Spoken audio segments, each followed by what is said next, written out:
Hey everybody, welcome back to HitPoint, a JRPG news show, an anime news show, a niche news show, a news show where anything that Baku and I feel like talking about, we will be talking about, and we got a lot of stuff to talk about today. We stream live every Sunday evening at 7 p.m. Central, 6 p.m. Pacific time. No, 8 p.m. Pacific time. I'm a little out. Eastern, That's the one, Eastern time. Yes. Pacific's West Coast, sir. Please. Oh my God. Yep. And yeah, we'll be talking about rumors. We'll be previewing trailers. We'll be, shooting the breeze and going off topic probably quite a bit. And anyways, we're going to be doing all those things and responding to comments at the end of the stream, responding to super chats especially. And let's see. I think that's everything. I'm a little out of practice. I feel like I haven't done this for like 3 or 4 weeks, but it's only been 2, right? It's only been 1. Well, we skipped 1 week, so it's been 2 weeks since I did this last time, right? Yes. Okay. So yeah, the math works out. Oh man. Hey guys, this is solid to see you guys here. Welcome back. Hello. Baku, how you been? I've been doing fantastic. Hope you all had a great Thanksgiving. I certainly had. I've definitely gained some weights. I'm pretty sure that has happened. Oh man. How's your Thanksgiving? Yeah, well, it was Thanksgiving, you know. It was good to see family. I am thankful that it is done. Thanksgiving was all right. It was good to see a lot of people that I haven't, seen since last Thanksgiving, basically, and it was all right. But unfortunately, because of Thanksgiving, a lot of you guys at home probably noticed we weren't here on Sunday or Saturday last week, or even Monday. We had decided that, with the relative, lull in the news around that time of year, we'd probably be safe to just kind of take some extra time to be around family and we'd catch up next time. So as it turns out, today we're going to be covering a couple of weeks worth of news So just get comfortable, get yourself something to drink.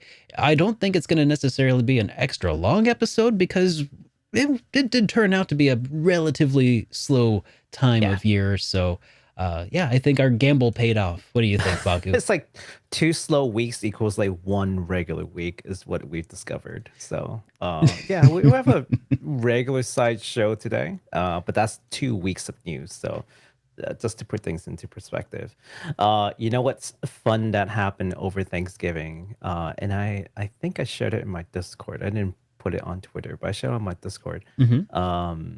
So I got a PS5 for my brother-in-law and my 2 nephews, and they're like 7 and 9. Yeah. And I gave them the PS5 on Thanksgiving, and their mom, my sister, was like, "No, you guys can't open it till Christmas." Not true. They opened it like the next day, but Of course. that night, the older one, the 9-year-old, had decided that he wanted to sleep with the PS5. So so the next morning I got a picture from my sister with him just like huddling over the PS5 on the bed. So it's like, imagine like the bed and then like him laying on like with the PS5 next to the bed and him just like huddled over like with the blanket on. Oh, that's such an adorable story. Oh man! And then I think I showed it on stream too. And then chat was just like, "Your nephew knows that it needs to be plugged in to work, right?" I hope he does. I hope he gets it. They open it like the next day, and then I was talking to my sister. I was like, I thought it was supposed to be Christmas. I was like, yeah, that's not happening. Yeah. I mean, it was the first purchase that my brother-in-law did, and this is like the smartest thing. It was the first purchase that he made for the PS5. Yeah. While it was still Black Friday or Cyber Monday sale, he bought an extra controller. Good idea. Because they're 2 boys. And they're definitely gonna fight over it. Absolutely. I'm like, did he make sure to get the Mad Cats just for the just for the lulz here? If Mad Catz made PS5 controller, I would consider it just for nostalgia. I know it's gonna be like, trash like performance, Mhm. but I would get it just because it's Mad Catz. Just to give it to the Just little because. brother. Yeah. That's awesome, man. Yeah. God, can you imagine? God, what was the last time you were that excited about something? I think the last time I was actually that excited about anything was probably when I got my first video game console, right? Like the Oh, Super Nintendo or the NES or something like that. Like actually losing actually, sleep over it. yeah, like maybe the Nintendo 64 was it for me back in 1996. I was about 10, around that time. And man, yeah, I definitely lost sleep over like wanting to play the new Mario because I saw it at like not Blockbuster, Hastings. They had like a kiosk and you could actually play a little bit of it. They just had the game Hmm. there, and it was like, man, this is the future. Like it's like you're really there. You really feel like Mario. Virtual Boy was the future at some point. Remember that thing? Oh Oh, man, that hurt my eye. I was just like, this is not normal. the Like future is red. this shouldn't burn like red in my eye. Like who thought this was a good idea? Oh man, my eyes are burning red. Ah! Oh um, god. I think the last time I was that excited as a kid, anyway, this is gonna come as a surprise to at least a couple of you, but when I got my first bike, I think that was when I was like that excited. Wow. Because like you don't Yeah. get to drive, obviously, so No, like it's like being it's on like a bike freedom. is, yeah, It's it's just like wow, right? I can travel distance, yeah. like that's crazy.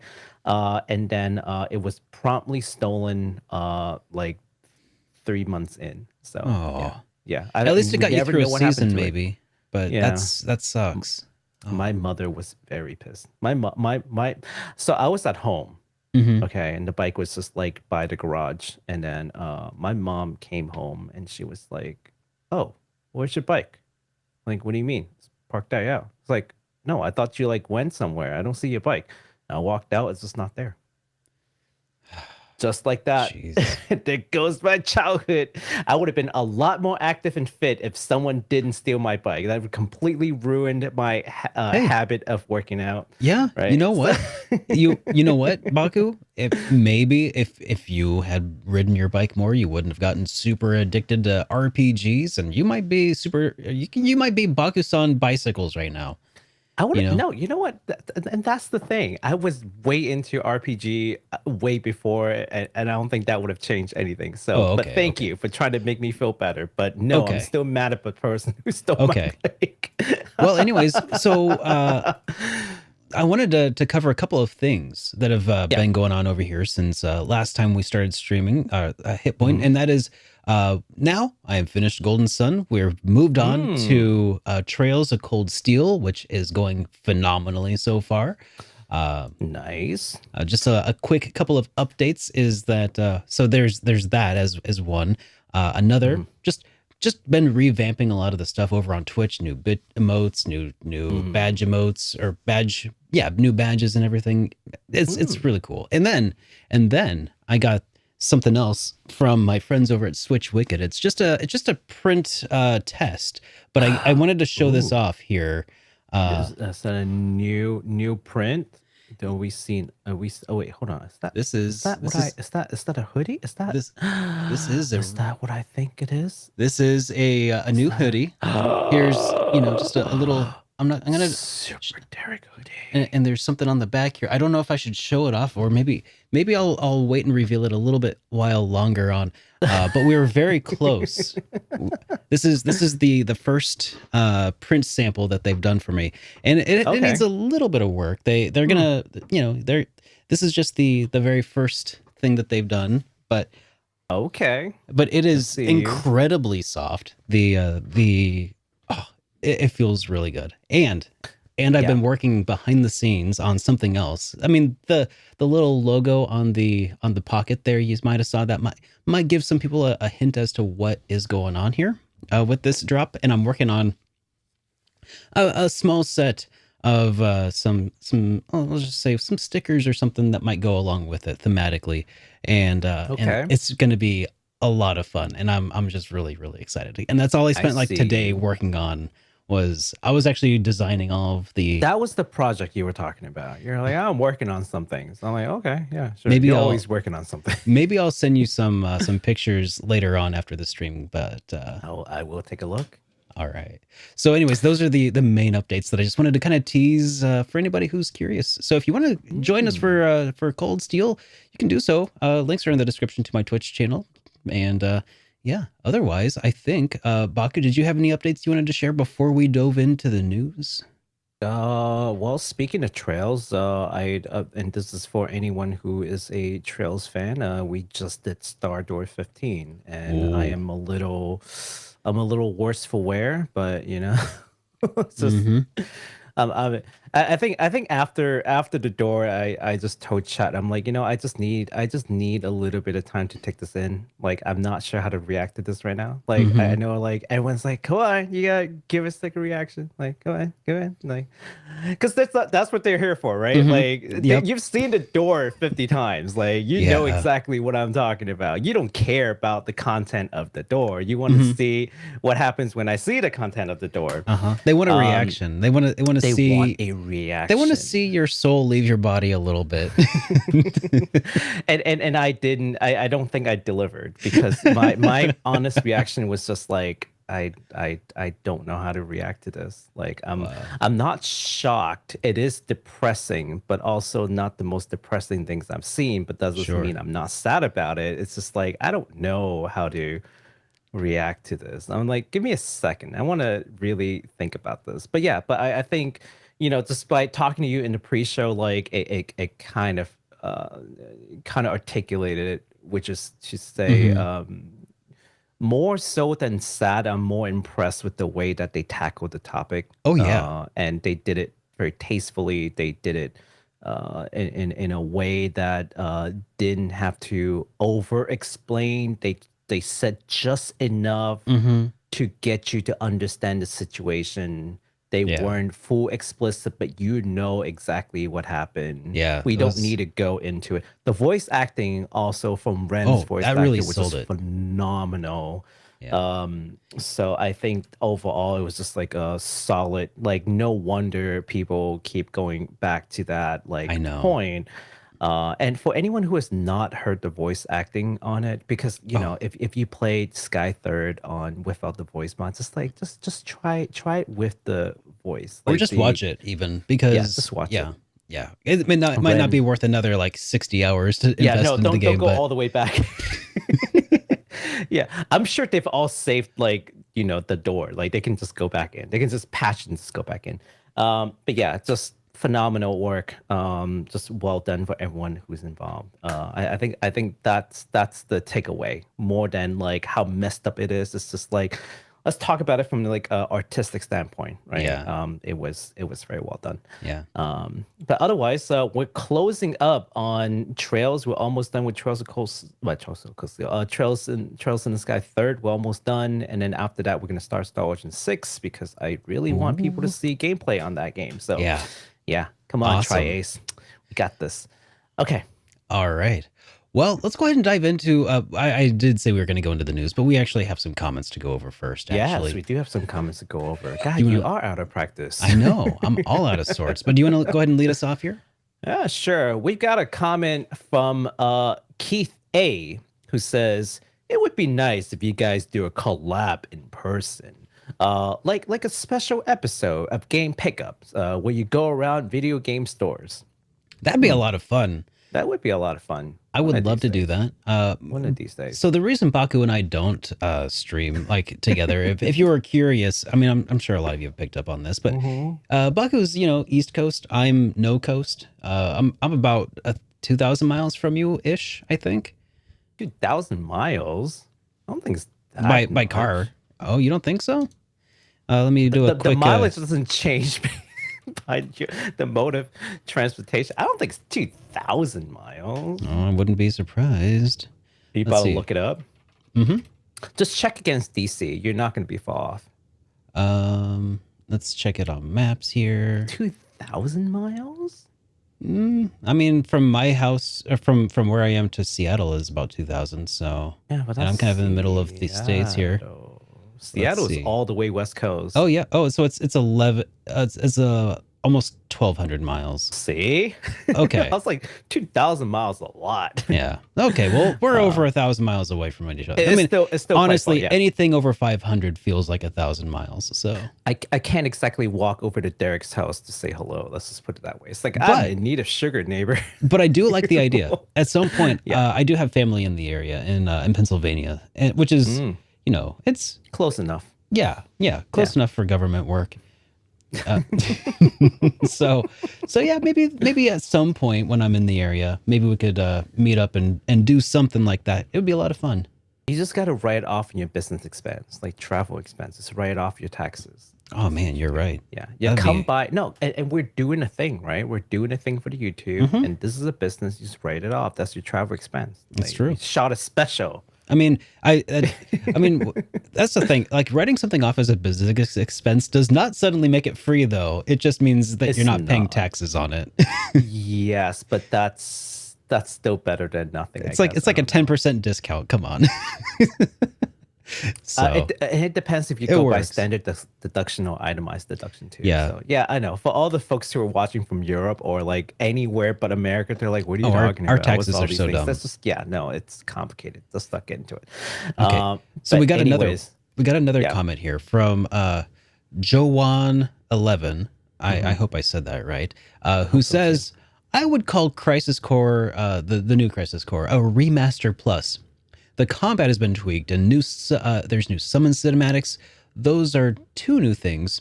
Everything else is the same, just looks a lot better compared to, let's say, the Resident Evil 2 remake, which you can definitely call a full remake, but that's just their opinion. So Hmm. I don't know. I mean, I think that when you go through and you redo the engine, the models, like when you have to reprogram everything, I mean, it looks like it would be one of those things where they significantly redid everything. Yeah, I think the whole point of that exercise is that It's a blurry line. it's blurry. Yeah, There and it's getting blurrier. and This is yeah, and yeah. I mean, at the end of the day, does it really matter what word we use? I guess it does, right? Words matter because that's what we use to say things quickly. Like, oh, there's a new, Crisis Core remake coming out or Yeah. remaster. Yeah, it's interesting. But maybe it's because it's not a triple A remaster, or a triple A remake. It's like a double A remake or single A remake. Like just one A. like how many A's does it take to be a full remake? That's the question. Are we, Yeah. because it feels like that's kind of, I mean, if they're going through the work of reprogramming the whole game, right? Like that's being remade, right? Even if they stick really closely to the original, right? But I don't know. I don't know. Yeah, this is those blurry lines. And I mean, I it's on don't a new feel engine, right? Like I feel like when you it is switch on an a new engine, engine. when you Yeah, they switch went engines, you have to do a whole lot of extra work. well, but the thing about this that makes it tricky is so it's built on C++. Mm-hmm. They moved to Unreal Engine, Mm-hmm. but they imported all the codes from C++ into Unreal Engine. So the stack count, so you see, like, they didn't completely reprogram the thing, but it is a completely different engine, but it is the Okay. same source code. So Yeah. it's like, yeah, I Okay. know. All right. Well, Yep. yeah, It's blurred complicated. lines. Point Yeah, made. Point well made. Yeah, and I don't think any of us really feel all that strongly, anyways, what to call it. But it's just interesting. It's just interesting to see how we perceive this, and once it actually comes out, maybe our opinion would change a little bit too, based on how Oh, it yeah. actually plays. Yeah, Yeah, I think it'll eventually be entirely up to the people who played the original and then the new one to be able to say whether or not where that line is, whether it feels like a remake or a remaster, right? yeah. A lot Apparently, of the it's battle system has changed too. Yeah. I wonder how significant the battle system had changed. Like, we'll see. Yeah, we'll see. Super interesting question though, and Yeah. yeah, yeah. It's a great way to be pedantic for a few moments. I like it. I like it a lot. Well, actually, it is. It appeals to my well, actually, Anyways, yes, we've got a lot of people very offended right now in the chat. Oh, sure. Quit offending Next people, comment. Baku. I mean, after offending the Trolls fans, I'm looking for like other pitchforks to invoke. The next comment we got from Alan Wetty. Not seeing anything on my wish list low enough to be worthwhile for Black Friday. Was hoping to see Valkyrie Elysium for $30 or less, Stranger of Paradise for $20 or less, and any sale for Trails from Zero, but no dice. By the time I get through my backlog, I figure prices would drop, so I'm holding off for now. Very smart, because that's kind of what I'm doing too. Yeah. But I did pick up some stuff for Black Friday. I did. I got. You know, I put it back in the shelf.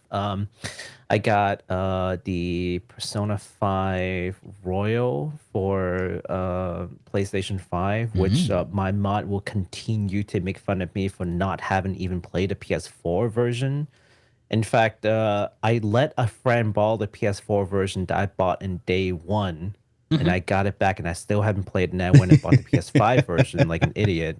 Hey, You know, you because got to support the games that you like, the games that you want them to continue to make, right? That's like, why? I mean, did I you don't do think this? that Atlas is in any danger of going under or anything, No, absolutely not. but by Absolutely not. buying the game again, you are doing your part to make sure that we get a Persona 6. Like, I'm not even a huge Persona fan. Like, what am I doing?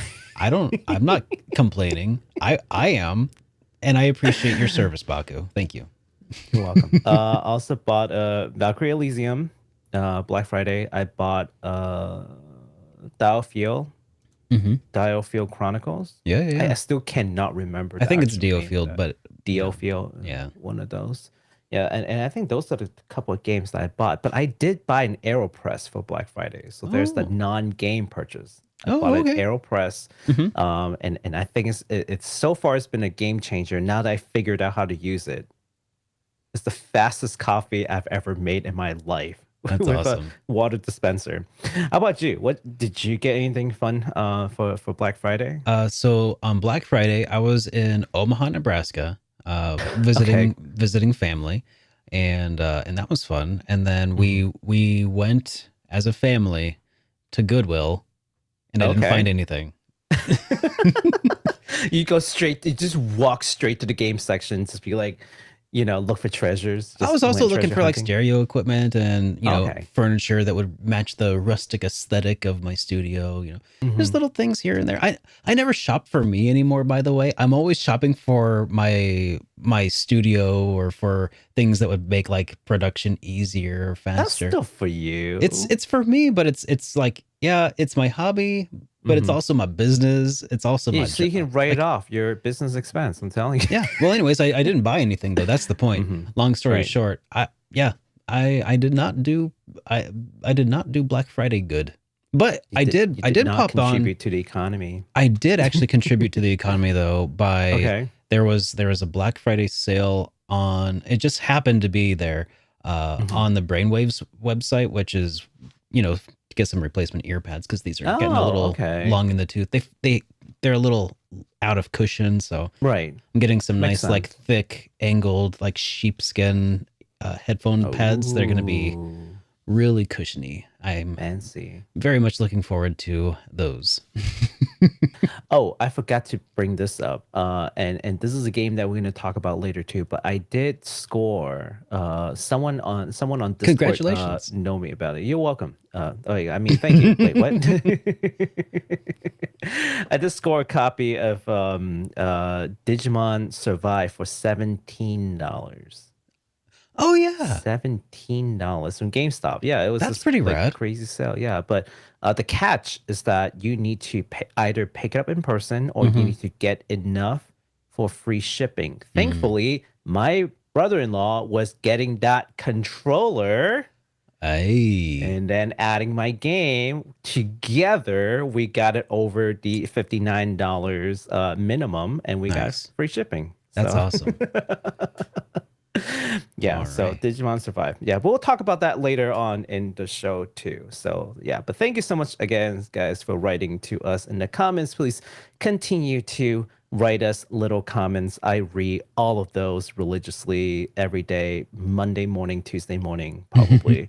Yeah, it also really helps with engagement too. It like tells YouTube Sure. that like things is happening here. So Yeah. we appreciate Helps. you Yeah. all. The all the likes and the comments actually it does factor into YouTube showing this video to other people and increasing our numbers so that eventually one day there might be more than dozens of us. There could be hundreds even maybe.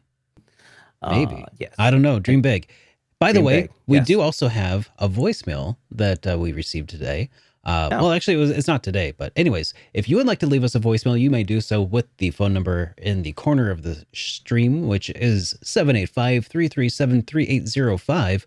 And you could leave us also, if you're international, you can email us at hitpoint@superderekrpgs.com, just as this fellow did. Derek and Baku, my bros. This is Elwood calling in from Elwood's Grid in the UK. Long time listener, first time caller. I'm just a little quick short one here. I just want to know if you two would be, just had the opportunity to be isekaied to a video game or an anime world or some fantasy world of your favour. Where would it be? And yeah, I'm just really curious for that. For me, it would be the world of One Piece. Following that, One probably Piece. Digimon. I'm a big fan of both of those two. But yeah, I just want to know. Cheers, guys. Take care. All right. Inquiring minds Cool. want to know, where would you, if you could be isekai'd, where would you go and why? That's Yeah, that's an easy one for me. mhm. Do you want me to go first or do you want to Yeah, I haven't tackle had that? time to think about this actually. I normally listen to them as I go through, but this time I've got to think on my feet and I'm not good at that. Someone asked me about this recently in my stream, so I had a chance to think about it for a second. So let me go first. Which, by the way, thank you so much again for calling in and saying long-time listener, first-time caller. I've always Right? wanted like someone to say that to me. I Like, know. oh, yes, I do. Okay. Milestone. Excuse me. I think as far as like anime worlds is concerned, definitely would love to go to Konosuba. Like Konosuba world is perfect. Yeah, I would. Like easily the best world to go to is Konosuba. Nothing crazy ever happens. Like nothing. It's just all jokes all the time. Like Mhm. there are no like what's the word? Like there's nothing of uh what am I going for? Like there's nothing like substantial that ever happens there. You know, Yeah, everything is just chill. You like just work and you do your thing. You know, yeah. it's good fun. That sounds like a pretty good answer because I've been really worried about this It's like myself. good. Like there's a lot of places that I think would be really awesome to visit, but I'm like, Mhm. all of those worlds are like constantly in danger of being wiped out by a Right. angry god or Yeah. something, right? Right. Yeah. But this is like, yeah, you got to go and fight the Demon King. But like, you see, like the demon generals, they're all jokes. Like they don't do anything. You know, they don't amount to anything. They're just there for comic relief half the times, and it's a fun place to be. Oh man. Um, as far as games concerned, I kind of actually have a tie now. Hmm. I have a tie between the world of Atelier Sophie, where again, just very low, like Low stakes. low Low. stakes. Oh, there Yeah. you go. Thank you. That's what I was going for those entire times. Just like very low stakes, very chill. Yeah. Like good place to retire to. And there is a alchemist in town who can just do basically anything for you as long as you're willing to give her some money and wait like a day or two. That's So yeah, awesome. no, great. Like and then it's tying with now the Pokemon world. Oh, Where yeah. else can you go and tame wild animals to fight little kids for lunch money? You know? Oh, Yes, man. yes, small child, give me that money. Well, you're But assuming just that you'd be good though, Baku, and no, and I was about to say, but just to be fair, just in case anyone is about to come at me, just to be fair, it's just as likely that a 10-year-old Pokemon champion would just come out of nowhere with like a level 100 No. Charizard and just roast you, no, right? So it's not just it's not just as likely, Baku. It is 100% given. I've never seen a child lose to an adult in Pokemon before. At least not in the games that I've been playing. Like it's Oh, always no. it's every time. Like just the older you get, the worse you get at Pokemon. Is it too late for us? Is that it? Like we Yeah. should have gone like 20 years ago. Uh-huh. Yeah, pretty much. Now I'm just standing by the roadside, like, come on. I know you see me. Come on. Oh, man. Stand in front of me. Stand No. in front of me. Just stand in front of me. I would probably, gosh, the world of trails, by the way, is one that I both absolutely would love to visit and also would never want to go in a million years. Like, Right. because it's also just under constant threat and crazy stuff happening all the time. But like, as far as like the world goes, like it's just, you know, it appeals to the male fantasy, you know, where you just you do a favor for somebody and then they're grateful afterwards. It's that's really all it is, I think, is Yeah, the you know. trails world's the polar opposite of all the things I just named. Exactly. It's but yeah, that's what the trails world. I would probably go with that one and just pray that the bracers and everybody else pull through for me, on my behalf. There's no Stardor 15 in Pokemon, just saying. Think about it. It's true, but It's true. well, anyways, thank you for that fun question. Now, Thank you again. I do think that it is time for us to go ahead and move along here to the next section where we're going to talk about some updates to our previous releases that we've talked about. Yes. All right. Let's start you guys off with some news on Sonic Frontiers.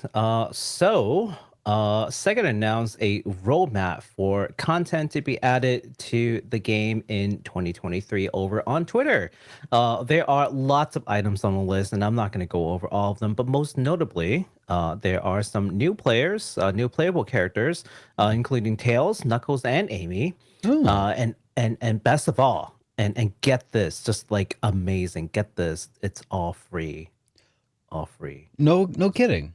All free. No DLCs. It's not, you don't have to pay for Amy and pay for Knuckles and pay for Tails. It's all free. Wow. All the updates, all the content, all free. There's this whole roadmap, and we've left the links down in the description down below, so you can look at the tweet and look at the graphics, like the infographics that they made. That kind of list out the 3 updates that they have planned for 2023. So yeah, congratulations, Sonic fans. That's another win as far as I'm concerned. Oh yeah. That they could have easily nickeled and dimed us for They each of those could have characters. easily done that. Yeah. Easy. But I'm glad that they didn't. They're doing the good guy SaGa thing where they are creating good games and they are giving people what they want. This is going to go a long way toward hopefully helping the Sonic team build up more fans and not just players, right? Yeah. Turning I think players they need it. turning new players into fans, Yes. That's good. Good way to invest in their future viability, if you will. Yeah, absolutely. Moving along, we have an update here from Monochrome Mobius Rights and Wrongs Forgotten. During an interview with Famitsu, Aqua Plus producer Shimokawa Naoya discussed DLCs and player feedback regarding NPC faces. Said, "We have no DLC plans, but we have some updated patches currently in the works. In particular, after many users commented about the NPC faces, we will be refining them in future patches. And the reason we did not do so initially was to reduce the processing load requirements for the game, but since the Steam and PS5 versions do not suffer from that hardware strain, we will be able to implement it." Yeah. So cool. And huge thanks, by the way, to NoisyPixel for that translation. Much Yes. appreciated. Thank you. So yeah, that's cool too. It's not DLC, but just another free update. You know, um, fixing some faces. You know, that was like the one of the first few things I heard about the game. Once it went live and people tried it, like one of the biggest complaint were like, "Oh my god, the NPC faces are just so ugly. Like, what did they do?" And I never saw what the faces looked like. But when I'm listening to this, I'm like, they're basically giving all the NPC facelifts. That's what they're doing. I was They kind of are. curious about this as well, so I'm trying to pull up a picture real quick Okay. of oh my. Okay, here I'll go ahead and show what we are coming from here. If we switch to my screen here in just a moment, can you see this, Baku? Yeah, that's They'll do it. They'll do it. What were they thinking? What made them think that would have been okay in 2022 into 2023? wow. So, Wow. but the point is that if you are playing on PS5 or on Steam, hey, you know, you're gonna be meeting some new faces. Yeah. Gonna absolutely. be facing some new updates. Man, yeah, so I look forward to seeing them do it. And it's going to be free, hopefully. They're not going to charge us for like NPC facelifts, are they? It's like better Oh my NPC God. faces for $5. That would be pretty hilarious. That would be fair, and like the polar opposite of what Sega's doing, right? So, just yeah, I wanna see DLC it. face armor. $5. If it bothers you that much, you'll pay for it. Well, you know, I'm glad that they are gonna do something, but I mean, holy cow, guys, come on. Hmm. Come on. Yeah, yeah. Okay, anyways, so moving along, we have another section here of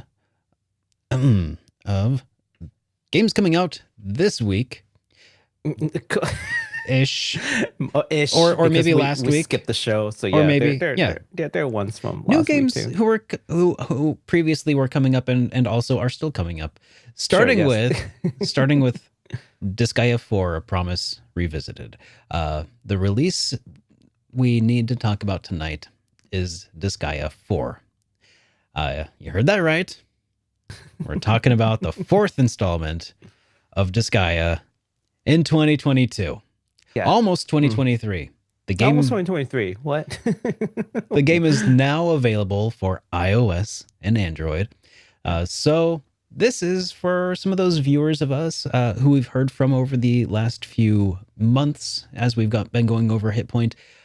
You know, that some people just don't have access to playing games on other platforms. So it's really nice that you have now access to Disgaea 4 on iOS and Android. So That's right. keep your eyes peeled for that if you are one of those people who hasn't had a chance to play it in other forms. Yeah, absolutely. It's kind of bad that it takes this long, but also just I'm just thinking about it. It's like, you know, Disgaea 4 used to be like the thing that you need, like the top notch like console to play, and now you can just play on the thing that's in my pocket. I know, isn't that wild? And Yeah, it is absolutely wild. the fact is that it's not.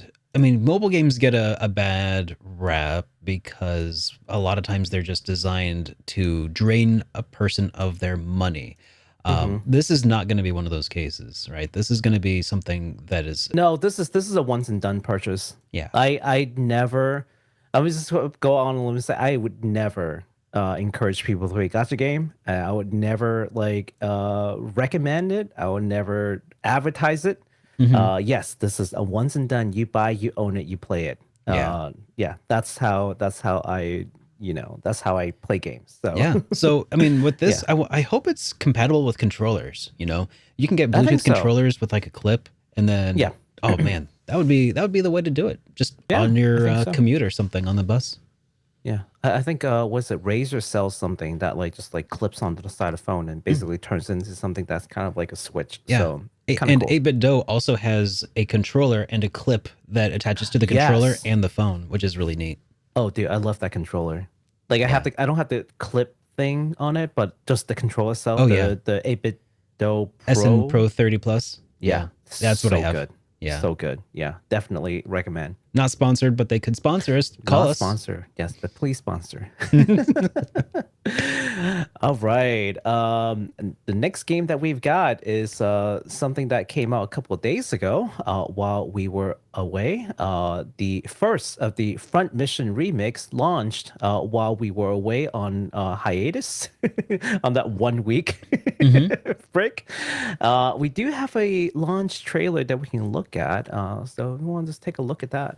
Sure. Let's take a look. All right. Nope. Dang it. Dang it.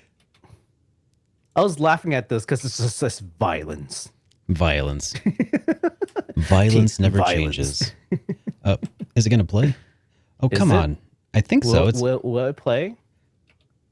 Do you want me to play it? yeah, if you could play it. I'll play it.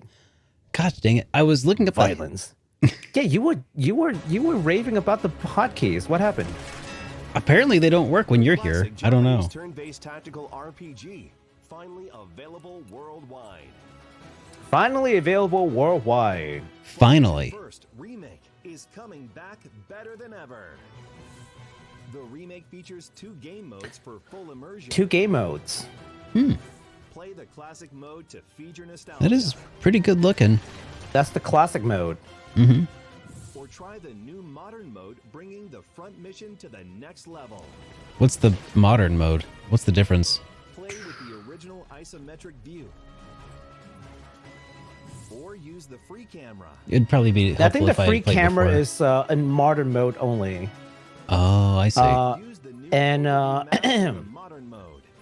And when you play the classic mode, Between the you're original soundtrack locked and in with the re-orchestrated music. original music, and then when you're in the modern mode, you're locked into remastered music. From what I Oh. have seen, Oh, okay. but I don't know if they might change in the future.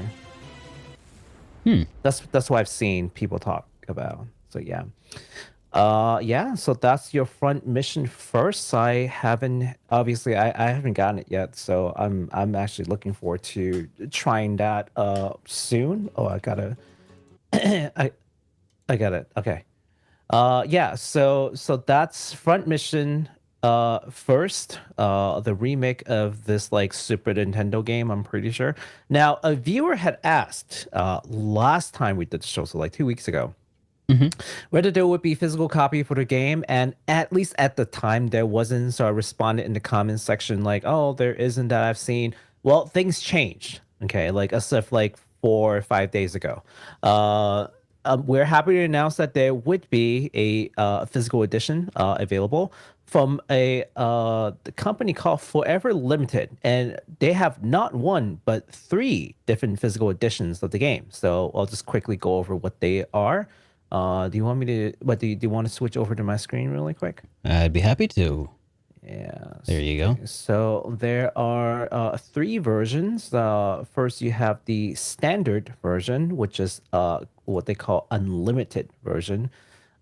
This will come with like a 16-page like game manual apparently, and some kind of number certificate. I don't know what that really means, but also the physical game with a reversible cover. So that's kind of neat, and that's all going for €45, give or take.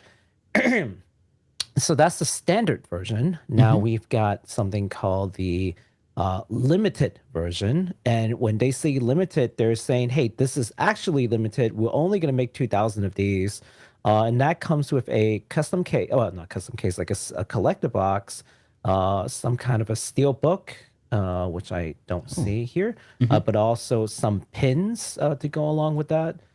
Here are the pins. Yeah. Oh, here's the steel book. Actually, the steel book looks kind of cool. Not gonna lie. Those The look really metal good. case. Yeah, that looks kind of cool. Yeah. But that comes in at a whole 20 pounds, like, extra. So I'm not sure if I would pay 20 pounds for it, but Yeah. yeah, but it's also actually limited according to them. Last but not least, we have the exclusive version. And the big thing with the exclusive version is where is it? The printable resin cast diorama. Wait. And I know that there's Printable? What do you mean printable? Paintable. Oh, paintable. Okay. Paintable. Yes, paint. Okay. I'm sorry. I kept reading that's printable at first. I'm like, what? You want me to 3D print my own? Like, Yeah, what? that's what I was thinking. I was like, what? Paintable. Okay. Paintable. Yeah. So I know Okay. that there are a lot of fans out there who are like, like maybe like Warhammer fans, like where you paint your own like resin figures, like. This could be one of those things where you might be interested in. And there are only 500 made in the world. So if you want to pay 130 pounds plus shipping. Well, that's not pounds, that's euro. Oh, euro. I'm sorry. Yeah, 130 Yeah. euro. Which is about $130 US right now. Like the euro is pretty weak to the dollar at this point, like historically. So definitely worth looking at. For sure. If you're a big mecha guy, I mean, there's You're a fan of Front Mission, you like painting figures, that might be a thing for you.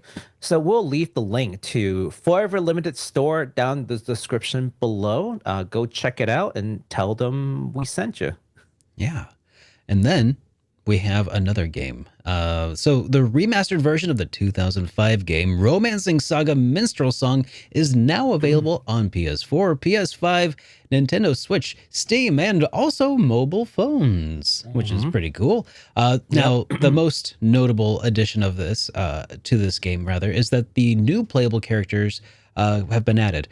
Players will now be able to recruit characters such as Shirach. I think so. It's like, is that like Shirach? I don't know.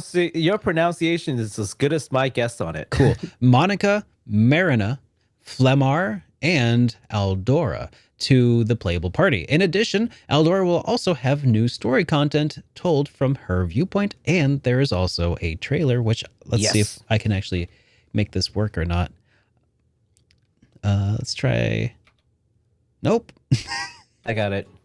Thank you.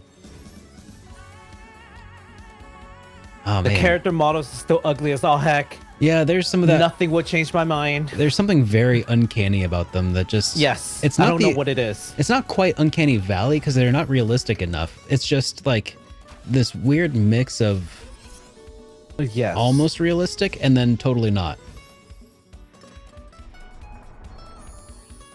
The song is really nice though. That's the for sure. music's great. I mean, music is like never not great on Square Enix game. Mm-hmm. I can't. Yeah. I honestly cannot think of a game from Square Enix that I didn't necessarily like the music from.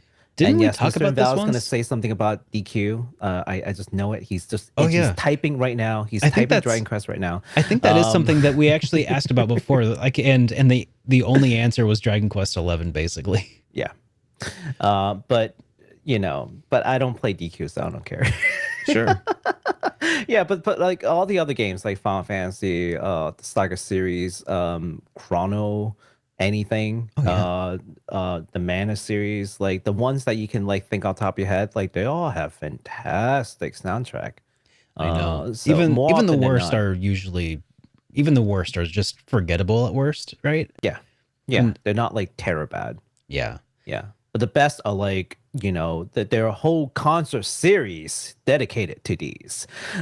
So talking about, what is it? The Distant World. If anyone has never gone to a Distant World concert, you have to at least once in your lifetime. It's pretty good. Yeah. Yeah. So speaking of Dragon Quest, by the way. Speaking of Dragon Quest, Dragon Quest Treasures. Did you guys know that that's coming out soon? I didn't actually. I knew that Dragon Quest Treasures was like, oh gosh, is it already out? When did it come out? When does it come out? No, it's coming out on the 9th. So you have 5 days. It's this Friday. Okay, so okay. Yeah, so on from now, we're gonna talk about games that are coming out this week.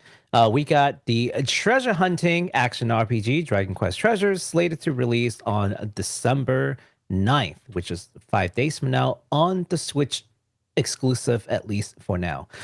This is, of course, a DQ11 spin-off, speaking of DQ11, that explores the childhood of the siblings Eric and Maya. Is it Mia or Maya? Mia. Mia. Excuse me. And Mia, we do have a trailer that we can take a quick look just so we can refresh our memories on what this game's about and hit play. Awesome. Man, after playing Dragon Quest XI, I was so excited when they kind of You really hinted want at to this. see this? I actually do want to play this. I'm really curious because it's a Dragon Quest action RPG. It's not like the heroes or warriors. You know. Yeah. Looks like it's a kind of its own different thing, and I'm curious. I think this game is more focused on like exploration and like, you know, discovering like treasures more so like than the combat. But yeah. I do hope that the combat's at least satisfying and not just like walk up to a thing and just like let it happen.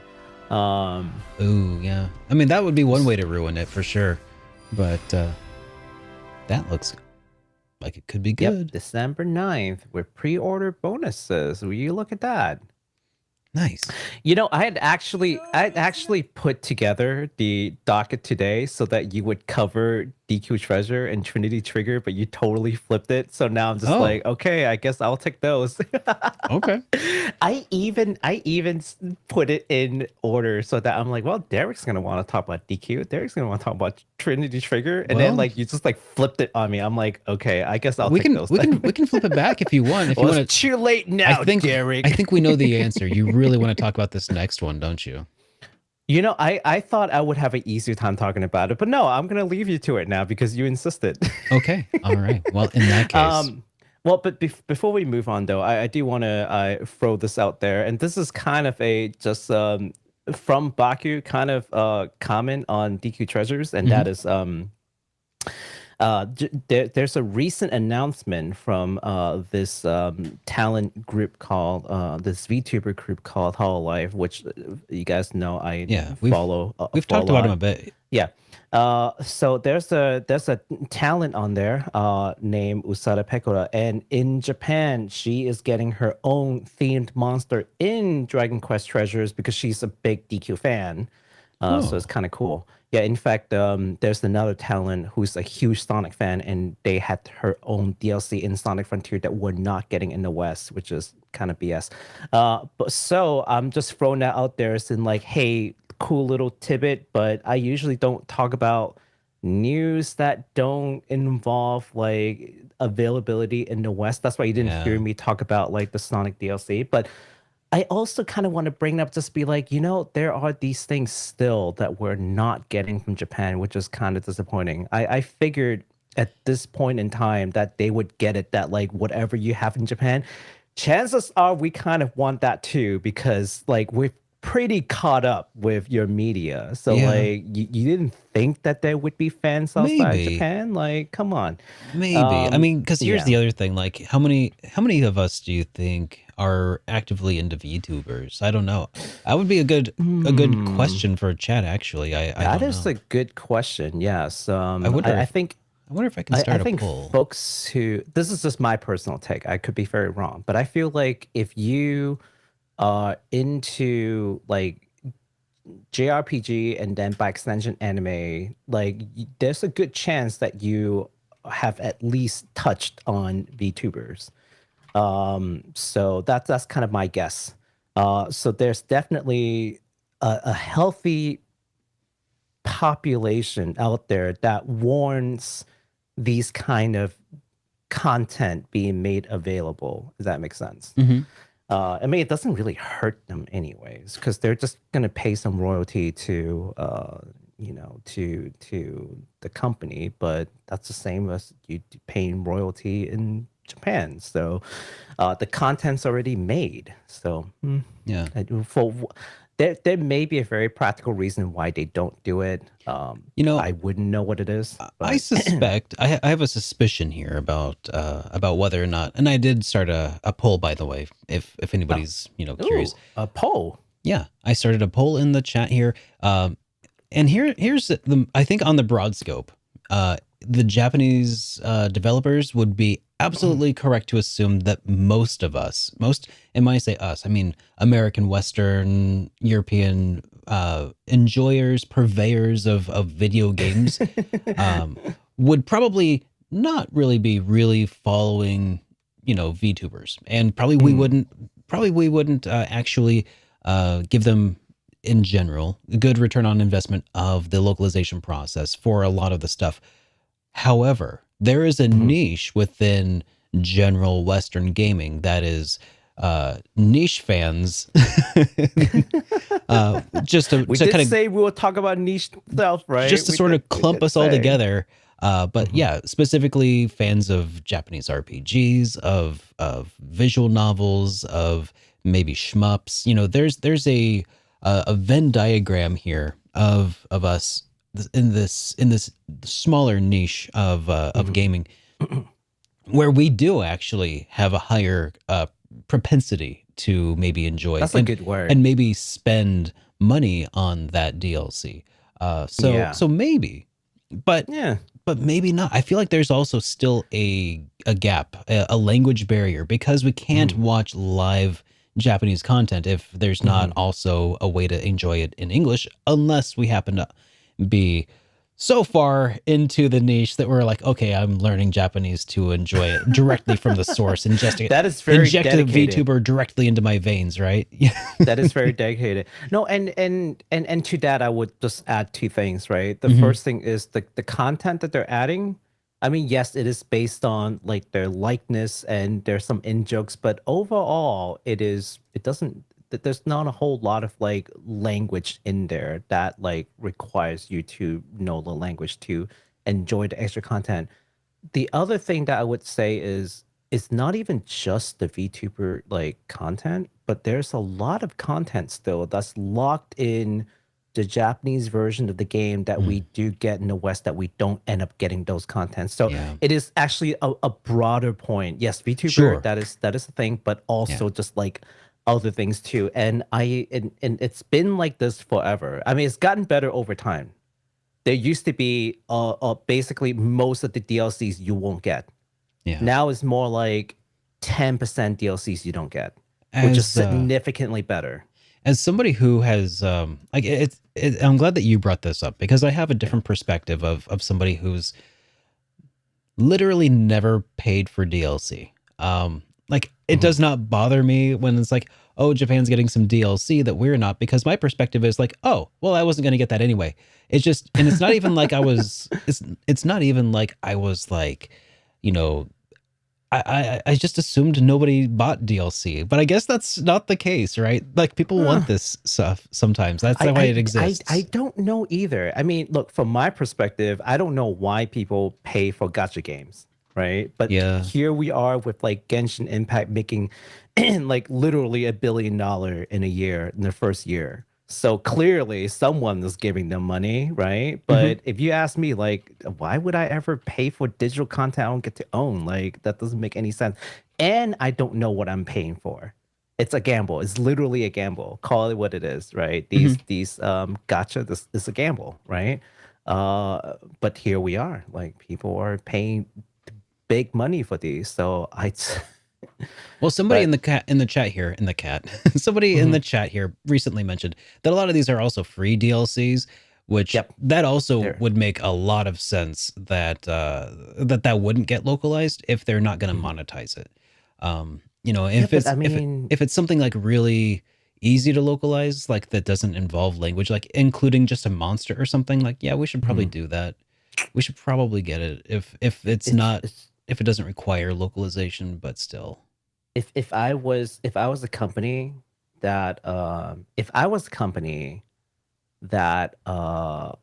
is relatively small, relatively unknown, and we have a collaboration, like in this case, like Cover, I'd waive the royalty for Western release and just have it out just as a what is it called, like advertisement tool, right? Like I would make it easier for it to be like localized or released.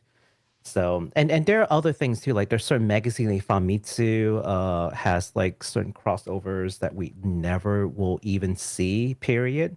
It could be something even in like a Trails game. You just never even know what you missed out on because you just never knew this thing existed. And then like sometime later they'll release like a full complete version with all the DLCs, and then you're just like, wait, where did this come from? I've never seen this thing before. Oh, it was a Japan only thing. Oh, and now it's free with my complete package. What happened?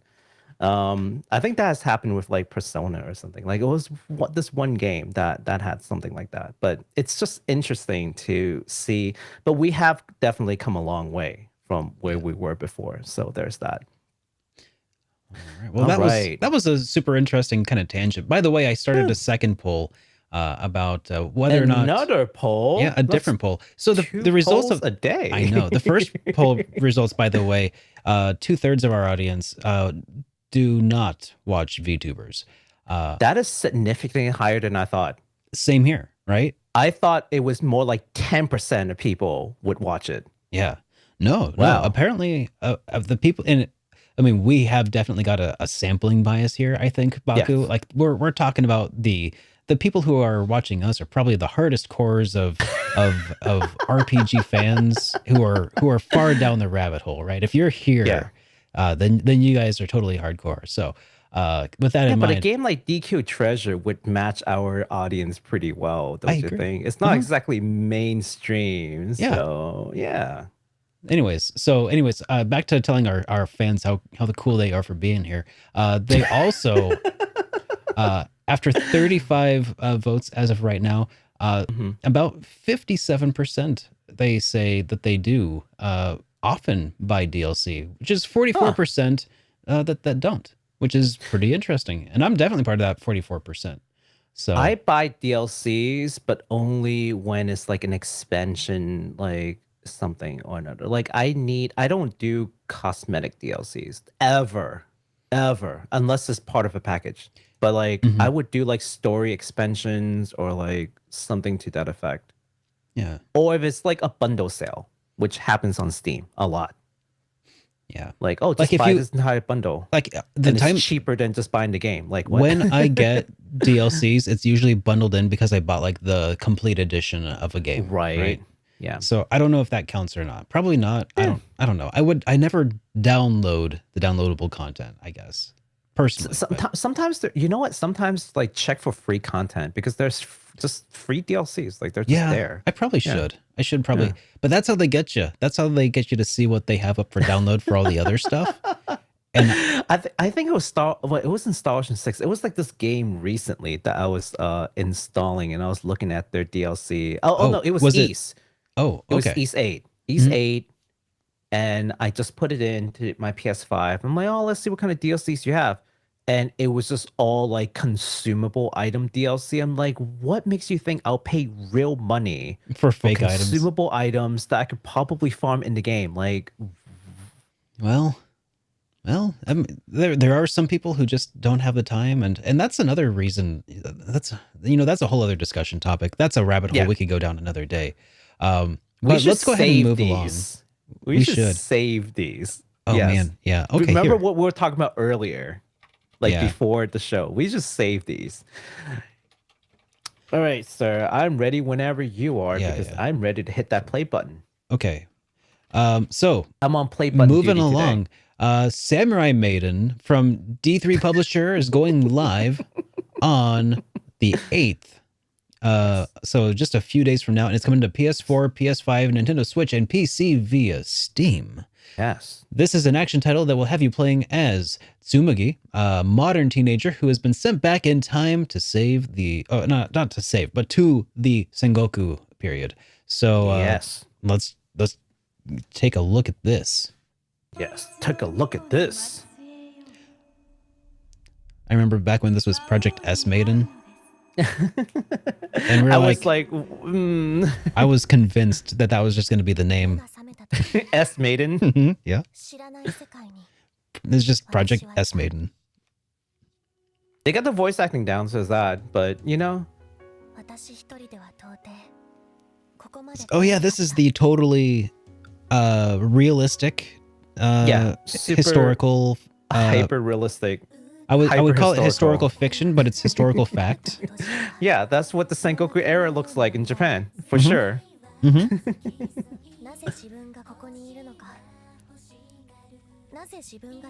I'm actually interested in this. I know.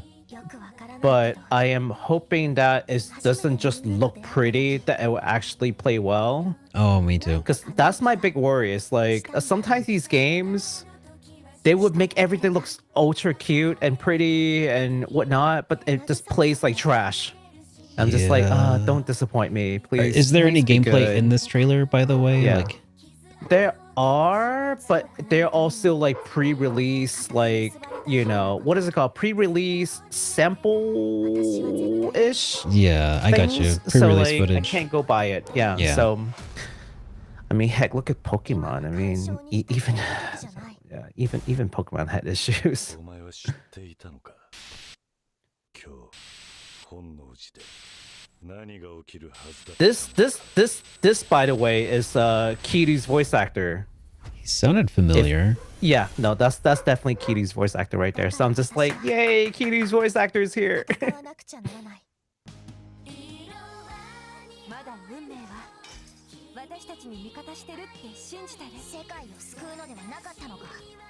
Yeah, I'm hoping for good gameplay.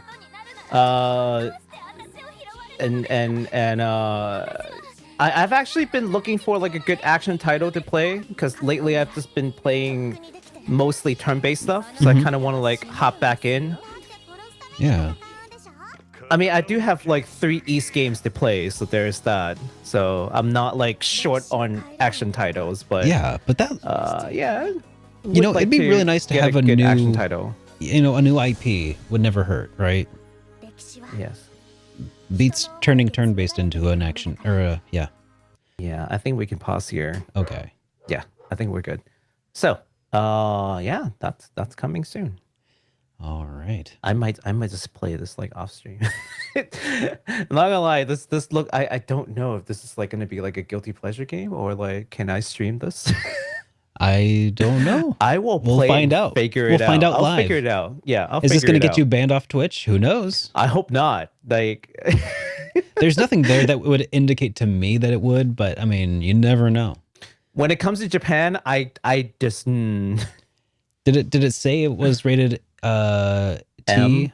M. Okay. Yeah, I don't know. It's oh no, I don't. No. I'm not saying it's rated M. I'm asking if that's Oh, what you're wondering. that's what T? I'm wondering. Yeah, is it T for teen or something else? I'll figure it out. Yeah. Yeah. As long as it's not anything like Sennan Kakura, which should be fine. Anyways. Next up, we've got ourselves a 90s nostalgia action RPG, Trinity Trigger, which we talked about multiple times on the show, because Derek and I are both 90s kids, and That's right. it just speaks to us. Like, we are the target audience for this thing. Yeah. They are aiming at us. And it shows when you see the graphics and whatnot.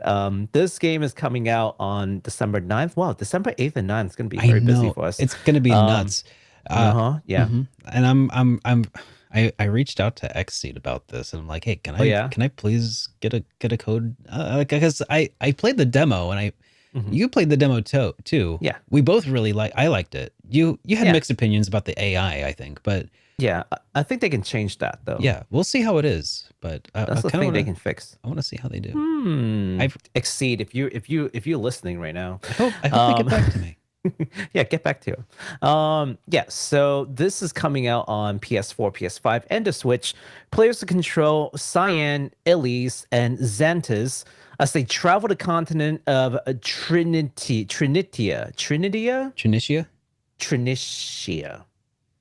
I don't know. It's very on the nose, right? Mm-hmm. The name. Yeah. To save the world and defy the gods.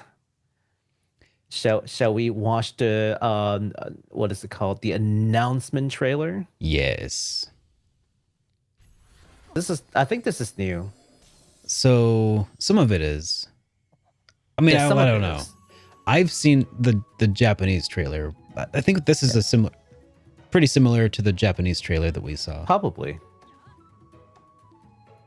But yeah, you know, it's definitely not a AAA RPG, but it has that fixed camera perspective, kind of like a monotitle or, you know, It looks Terranigma. just like a monotitle. It really do be that way, like an It's- old school Manatitle. Secret Mana. Mm-hmm. This is just straight Secret Mana, like With- the ring. And wasn't there co-op or was there not? I can't remember. I think there's co-op. Yeah, I'm pretty sure there's local co-op. co-op. Yeah. If there is online co-op, we would totally play this together. I'm We sure would play of it. Yeah. But Like everything about this game is like we want to make a mana game. That's not a mana game. yeah. Even the music. Oh yeah. I wouldn't be surprised if that's actually the guy. I wouldn't be surprised either. I can't remember the name right now. The characters, the like, you know, the ring menu. Oh, up to 2 friends of local co-op. Like, so 3 people can play at the same time. That's rad. That's rad, but it's local. So Yeah, it's local only, but that makes sense though, because like that means they don't have to have servers. Basically, it's just ad hoc. You know, it's local, so yeah, definitely not a triple A game for sure. Not even double A. Maybe not even a single A. I don't know what is single A. But it honestly looks good to me. I mean, I complain about graphics a lot, but that's only when it's triple A, and you know it depends on the company. There's like a whole bunch of things, right? But I'll complain about graphics when they're going for a photorealistic aesthetic, but when they're going for something that is, you know, intended to be kind of more, what's the word, abstract, you know, you know, more chibi or something like, then it's okay. I'll deal with whatever. I don't need every game to look like Final Fantasy VII or it's at the end of the day, it's the aesthetics that matters. exactly. If it looks cohesive, right? Yes, and from what I've seen, like the look that they're going for, they're spot on. They're going for that like 90s, like maybe like mid to late 90s kind of like RPG and like PS1 sort of like style. Like that looks spot on. Like that's how I remember the era. So let's see how that goes. If they can fix that AI thing, I would play the heck out of that game. So we'll see. So yeah. right. Again, So then- coming out on the 9th. Yeah. Oh yes, just a few days away. Just a few days away. So we have an indie title also here called Gray Heritage Faded Vision. It's also coming out on the 9th. It's also coming on the 9th. Also coming out on the I 9th. think it's coming on the 9th. But Yes. it is a tactical RPG heavily inspired by Fire Emblem that has the player command a rebellion as Leon Beaumont against a king who betrayed him. Ooh. Want to take a look at Betrayer that King. trailer real quick? I do. Let's give a go. I mean, it screams Fire Emblem.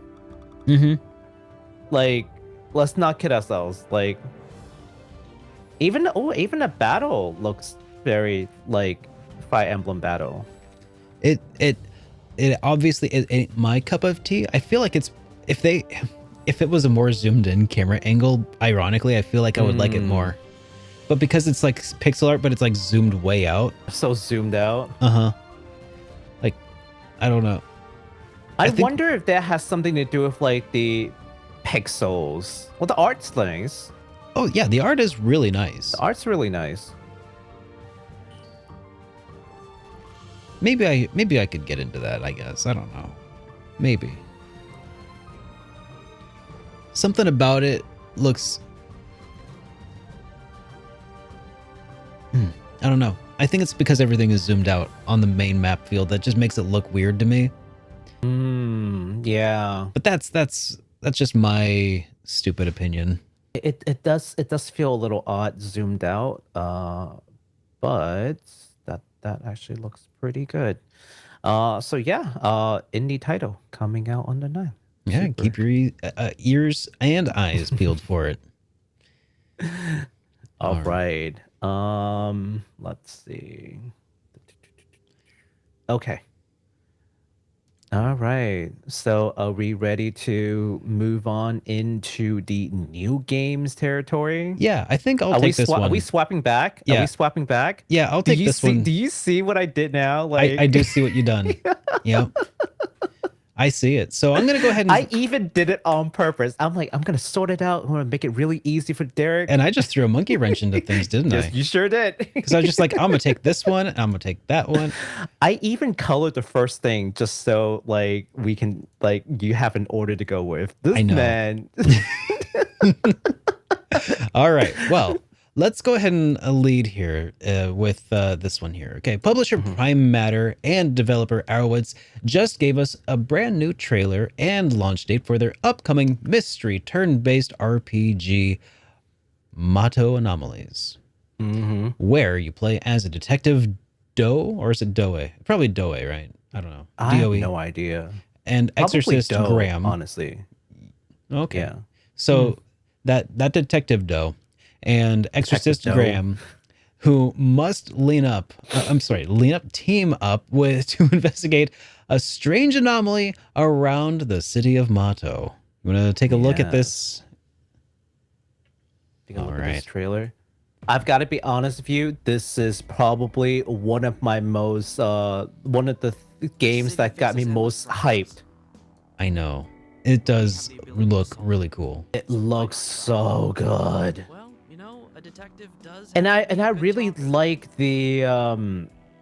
like the idea of splitting between two protagonists who will do like two kinds of gameplay. Yeah.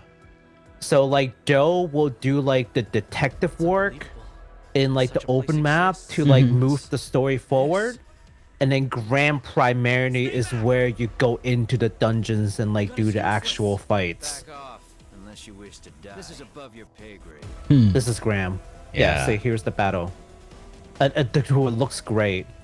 It's got that like I want to say like a Persona kind of style to the fights, you know? When you can eliminate Kinda, yeah. I can kind of see that. good or evil. Like in battle, that is. Let's be quick. Some of these dungeons look pretty interesting. They also look kind of Show me your Persona-ish, if like in the randomly generated style, if I may say so. And, But that and look does- at that. They have physical copies that you can Hey. pre-order today. And you can get them in March. You can get them in March. Pretty awesome. I think, Physical copies wins. man, that is so cool. Right? I'm looking forward to that. The name is a little odd, but I mean, I'm just being picky again. Just ignore me, you know. Because it's just because I keep thinking about. What are you picky about? it's because Talk it to kind us. of What do you- I'm reading it and I think Mato because I'm thinking like short for tomato. It's oh my god. Yep, it's the Mato Anomalies. That's just what's in my head, and it's just I can't. It's me. It's not the game. It's not you. It's me and my stupid brain. I'm going to say something that may or may not change your mind. Maybe not. Depends on how ingrained you think Mato is tomato. Mhm. But it's I'm pretty certain because I didn't know before whether or not this game is from a Japanese developer. I didn't care because this looks so good. But I'm pretty certain that this game is from a Japanese developer. Yeah. And if that is the case, And that would be Mato. Yeah, Mato. it would be Mato, and Yeah, yeah. Mato would probably translate to like Demon Town, Would- like Ma as in like Maho is like magic, it's like Oh. demon art. So Okay. like To is like Kyoto, like Oh, the yeah, yeah. capital town.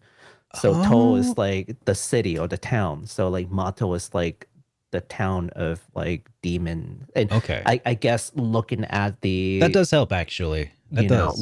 looking at the background, it seems like it adds up. I mean, and he's an So- exorcist. The one guy, Graham, is Yeah. the exorcist. So Yeah, that he's makes an sense. exorcist. Makes total Yeah. sense.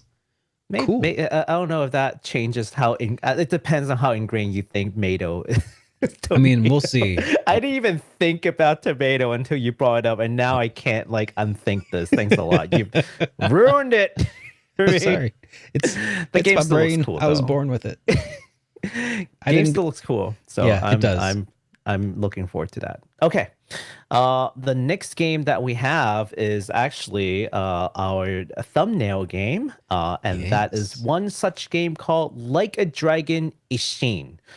For those who are uninitiated, this is a game from SaGa and the RGG studio. It's a long-running series dating back to the PlayStation 2 era, also known as the Yakuza series in the West. But they have since rebranded it to Like a Dragon, which I think is a great move because why are we calling this game after a Japanese violence syndicate? like maybe we should move away from that. I mean, I always assumed that it was about Yakuza, is it not? Well, I'm glad you asked because actually this title has nothing to do with Yakuza because we're talking about Like a Dragon Ishin, which dates in the Bakumatsu period. Way predates the existence of anything like that resembles Yakuza. I think Yakuza is Okay. like post World War II, like kind of deal. Okay. So way before, hundreds of years before any semblance of any organized group like a Yakuza. And they actually released a new trailer, and I kind of watched it all of you, so that's why we're talking about it. And this is a good way to talk to Derek about Like a Dragon, because I think we all still want him to play Yakuza Like a Dragon. Anyways, this is a remake of the spin-off game known as the Ryuga Gotoku Ishin that was never released outside of Japan until now.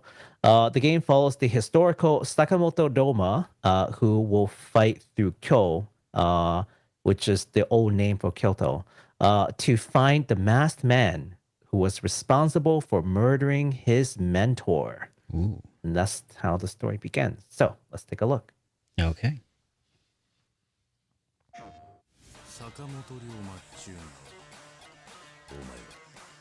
God, that looks good. Now, is this a remake or is this a remaster? Yeah, this is a remake. This is not a remaster. This is a proper remake. Ooh. I can talk a little bit about it after, but yeah, this is definitely a remake.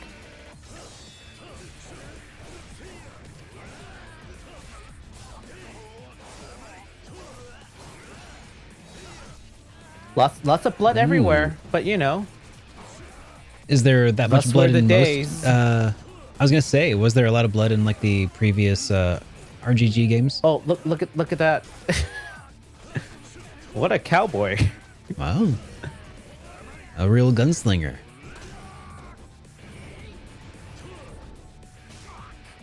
It must be really hard to do kicks with those pants though, you know? Oh no, actually, it's not. No? No. You think so? Oh, definitely not. I'm a proper weeb. I used to have a pair of pants like that once upon a time. And no, those are really That incredibly Kiryu's a beautiful baggy man. and light. I have been tricked into wearing kimono once and I could barely walk. Oh, okay. So kimono, I've Yeah. never been in, but the pants themselves, no. I swore I would never wear it again. It was the most uncomfortable like garment I've ever had to put on. Oh, jeez. And I've gone on drag on stage, so you know, like that's a different story for a different day. It was back in college. Don't judge me. Oh man, I think yes. I think you've just. I'm just gonna say you might have just gained a few new fans, Baku. Well, hello. Yeah, it was a college play that I had been volunteered for. It was like a weird comedy thing. But yeah, that was still more comfortable than wearing kimono in Japan. Just like I don't recommend it at all. Wow. Anyways, yeah, so this is actually known as Ryuga Gotoku Ishin Kiwami. And for anyone who has been in like the Yakuza series, you know that the Kiwami like designation basically tells you it's a complete remake. So like Yakuza Kiwami, that's the remake of the first game. Yakuza 2 Kiwami, that's the remake of the second. This is actually the third game that has like the Kiwami designation. Mhm. So this is definitely a remake Yeah. by that. So this game is coming out in February 21st next year. Pre-order is available, although I don't see any pre-order for the physical edition yet. SaGa, don't fail me. I swear. Oh, they SaGa, probably if got you your back. don't- If you don't let us pre-order physical version soon, I'm gonna have some choice words with you on Twitter. Send a complaint letter to your headquarters. Sega's been doing good by fans lately, and I'll just say as of right now, We'll see. I'm feeling hopeful. We'll see. But yeah, the interesting, and here are the things to all the fans out there right now. And I don't know if I've talked about this on the show, but I've definitely talked about it on the stream. And that is the changing of leadership in the RGG studio, which is responsible for the Yakuza games. I think ever since the leadership changed, like people have been kind of like concerned about like where the direction is, because like the person who was heading the studio has been there forever, right? And it has kind of taken Yakuza to this height. And then with his leaving and joining a new studio with NetEase, which not welcoming news in my book, that leaves a lot of people to question what's happening. And I think the first thing that they're doing is reversing the decision that some of these games are too modern for a Kiwami make. Case in point, Yakuza 3, 4, and 5 were made in PS3. We got a remaster on it. They, in my opinion, they don't look good at all. They don't play good. They don't look good. But according to the previous head, these are modern enough, and they didn't feel the need to make a Kiwami version. But here we are with Ishin, which is a PS4 game. And not only did they not just like localize it and just like push it along and just let's just profit from it, they actually are taking the time to remake the game. Wow. And then releasing it in the West. So I think that's kind of listening to the fans. Like the fans been demanding it for a long time, and I think they're taking a new direction. So that's the reason why I want to talk about it, because I'm like, I don't know if people know about these things, but that's what the show is for, right? Yeah. So I am 100% in supporting them in doing this. Them changing it from Yakuza to Like a Dragon, that's like another like direction. Like they're rebranding this thing, so it's like, okay, not everything has to do with Yakuza. Like a Dragon is the title. Was Yakuza 7 part of that change as well, switching to turn-based? I believe so. Yeah, it's because the original, I think I've said this before. I'm sure I did, but like the title Ryugaku Toku literally means like a dragon. So then Yakuza 7 was Yakuza like a dragon, and then from that point on, it's kind of like, let's just completely rebrand it. Just get rid of the Yakuza moniker. Let's just call it Like a Dragon, because that's what the Japanese name has always translated to. And I think it works. I honestly like the sound of it. Sounds like things are turning around a little bit differently in a positive way, making some fans happy. Well, we'll see, because Ishin will truly be, I think, the first game that does not involve previous leadership, because even Yakuza Like a Dragon, which is kind of funny that is the transition game, and that's the one with the see, isn't that kind of funny how that works, right? That still had a good amount of influence. Like that was pretty much the last game from like the previous leadership working with like the new leadership, kind of like shaking hand to pass it off. Ishin is going to be the first game. So depending on how that plays, we're going to see whether or not they're succeeding. And in fact, based on another article that we read, there's another game called Kenzan in PSP that has also never been released in the West. And they were basically saying, look, if Ishin sells well, we'll consider remaking that one too. So there's a lot of things to look forward to as a Like a Dragon fan. So just to throw that out there, and also to try to convince Derek to play Yakuza Like a Dragon, because it's a great turn-based game with job system, and we think he should play. Didn't I mention that was going to be after Trails 1? Like Trails I don't think you have, because did I say that or not? Or I can't remember what I've made promises about. Are you saying it now? Are we getting a confirmation? That's not what's going on? I need to set it in stone at some point, but it's either that or Final Fantasy 14. 14 can wait. Wait, 14? Yeah. You Yeah. playing MMO now? Mm. You I could don't do know. both. So yeah, I mean, I do have to alternate my way through the Cold Steel series, and those are two games that I'm planning on doing a little bit of. So Oh wow. you know, we'll see what happens, but you know, no promises yet. No promises yet. I mean, honestly, Well- nothing is set in stone until, you know, I push start on the controller, right? So Basically. Well, guys, everyone who's watching the show right now, you know where to shame Derek. Head on over to twitter.com/SuperDerek. hey, don't shame me. You should reward good behavior, okay? So shall I move us along to the next section here? Yes. Or was that please. everything you had? Okay. So Marvelous, and Xseed Games have announced, or released rather, an English trailer for the coming-of-age turn-based RPG Loop 8: Summer of Gods. Yes. This game will follow protagonist Nini, and I hope I said that right, Nini, I hope and so. his classmates. It's either Nini or Nini, and I hope it isn't every time I Nini. see that name, I question whether or not did I I mean, type his name wrong? Like, are you sure I know. this is the right name? Well, this is like the 6th time now, so So- pretty sure that's what it is. So the game Yeah. follows the protagonist Nini and his Mhm. classmates as they try to defeat the demonic entities known as Kegai, who have forced humanity to the brink of extinction. Yes. You want to take a look at this official trailer? Let's do it. Fantasy violence. The other one's real violence. This one is fantasy violence. Mm. Big difference. I think this that one's the means English it's like trailer. violence against fantasy creatures or something, Right.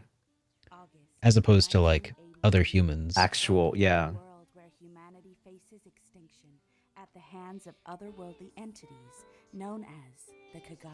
Oh, Kegai. The Kegai. new arrival in the rural town of The Keg Ashihara. guy. Relive August The guy who over shows and up with the over beer. as you fight on the front lines against the Kegai. Poor guy. But fear not. You have the people of Ashihara on your side. They can help you. The face person is saying hardships of Ashihara, so I think That's a I would good defer point. to her pronunciation. This Yeah, one. you're probably right. This game's characters Oh, but that was Benny, into an and then emotion-driven I hope the known Jets as show up. the Corral system. Just Yeah, like so real people, the their will Corral and system, we desires talked about drive it. So that's Yeah. like basically the central system in the game where whenever you interact with your classmates, depending on the choices you make, and like it's a whole bunch of things that you have to like consider. Leave the bad The game It's all up to plot you. changes and the level But remember, changes and like the all bonds kinds of you things forge will changes. change the Yeah. fate of I the don't know world. how it This changes. game's I'm battle still system interested to doesn't see. follow ordinary Yeah, RPG Loop 8, conventions. man. I'm gonna need to ask Xseed about this too, if You they get draw back your to me about greatest Trinity strength from Trigger. Everyday relationships. Sounds fun. Not Exceed just the call bonds you share, but also from the bonds shared by other characters. This time, you failed to act as a team. You took too much damage and paid the ultimate price. Use your unique power, rewind time, and strive to improve Oh, your that's cool. relationships. You can rewind time like in combat, like back a couple I turns. don't know. If that's the case, this must be a pretty tough game if they expect you to I have to think they do rewind to use expect it you as a to die a mechanic. couple of times. I mean, could you imagine a game that was geared with a difficulty that expects you to have to redo or go Sounds back like to different Persona. turns? I mean, Persona's not that tough. Are they gearing this towards SMT fans? Like, I see friendship, I see tough battles, I see lots of resets. Is Lots that of what's going like on? mythical demons and stuff. Right? That takes place, you know, man, that looks really cool. Yeah. I do think that they are aiming for that demographic of Persona fans, which is good because I mean, there's not enough there's not enough games that are delivering the way that Persona does, right? Mhm. There's Yeah. that very specific feeling, and I think that's left a big a big opening, and I think a lot of developers are aiming to kind of fill that niche, because you can't wait 6-7 years between Persona releases with nothing, right? It makes sense to Yeah. fill that gap. Yeah.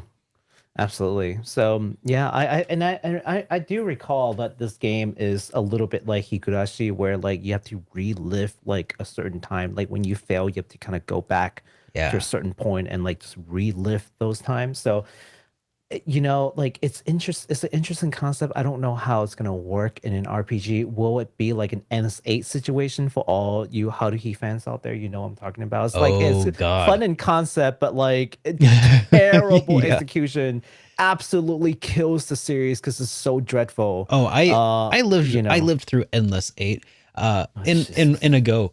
But if I had to watch that like 1 week at a time, I would like stop watching for sure. Yeah, it's just like, didn't I watch this already? Like, why am I watching this again? Yeah. Yeah, but if executed correctly, I think this could be, a kind of a game changer for RPG, because and I am particularly interested in this game because, like they were saying, this is not like a typical RPG kind of progression. Like this is kind of different. There are no levels. Mm-hmm. You don't grind to level. That's not what you do. Like what you do is going through the relationship, making the choices, and then people's relationship that bonds, that's your strength. Yeah. So it's literally the power of friendship. I kind of dig it though. I'm looking me forward. Too, so like, I'm looking yeah. forward to trying something different. Like break the JRPG mold more often, guys. Let's Yeah. And if you want to see things eventually change for RPGs, like for the better, you got to experiment and you got to support the games that do. So keep your eyes peeled. That's correct. Mhm. That's correct. We're not saying change has to be great, but Experimentation, man. But experimentations is definitely necessary and should be encouraged. For sure. Yeah. Don't be mean about it. Even if it but sucks, even if it sucks, got to yeah, break a don't be few mean eggs about it. to make an omelet, right? Yeah.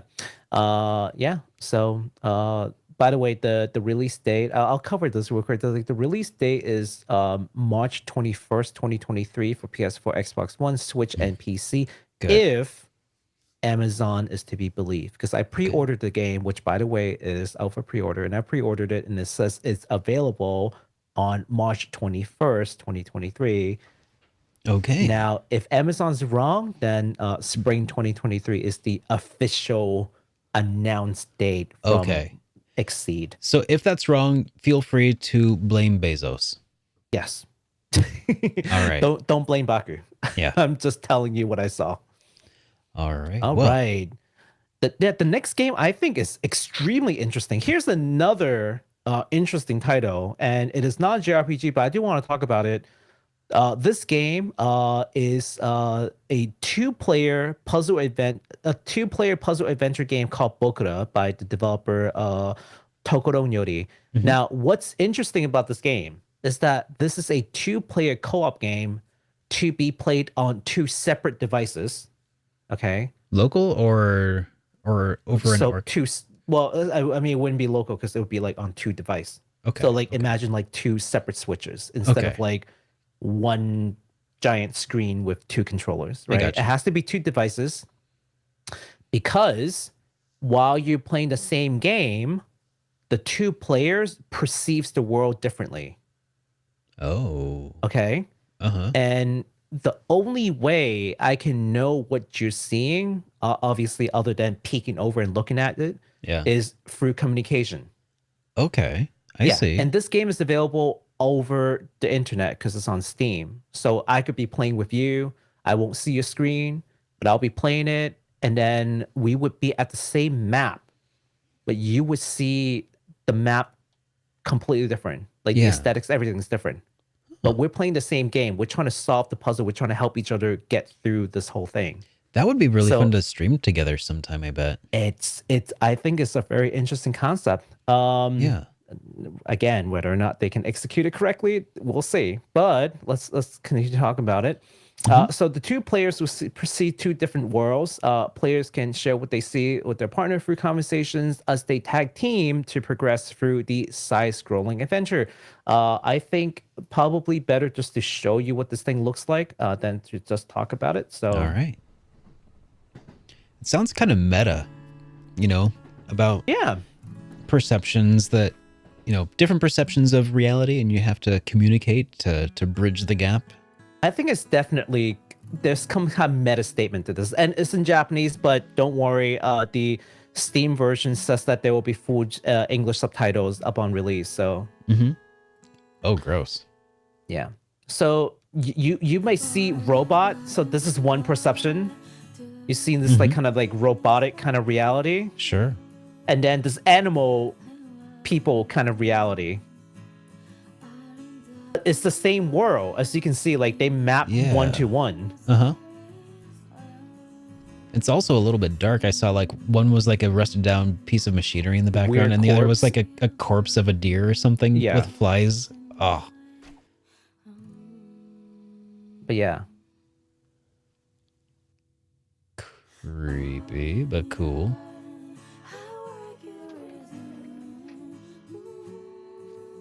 Over here is like a thing, and then is this the house that's a Oh, milk Game Boy carton? Color. Did they just kill this thing? What? Uh-huh. Uh-huh. Yep, something creepy here. Huh. I And dig the it. art's pretty cute. It's very But yeah, I think they're really they're kind of challenging the with the way to play, and also like maybe there is some kind of meta statement that they're trying to make. So I'm interested in seeing it. Yeah, me too. That's cool. Thanks for bringing that up. Yeah. That'll be a lot of fun to check out maybe someday. Maybe Absolutely. maybe together on a stream or something. That'd be Yeah. pretty sweet. Well, it's coming out pretty soon on early access anyways. And that's going to be February 14, 2023. That's Valentine's Day. And for all of our viewers out there who exclusively game on mobile phone, this game will be released on iOS and Android devices at sometime in a later date, but that's definitely in the plan. I could definitely imagine just like sitting in a sitting in a car and just playing that with somebody on a road trip. Like that could be Yeah, fun. that'd be really Yeah. cool.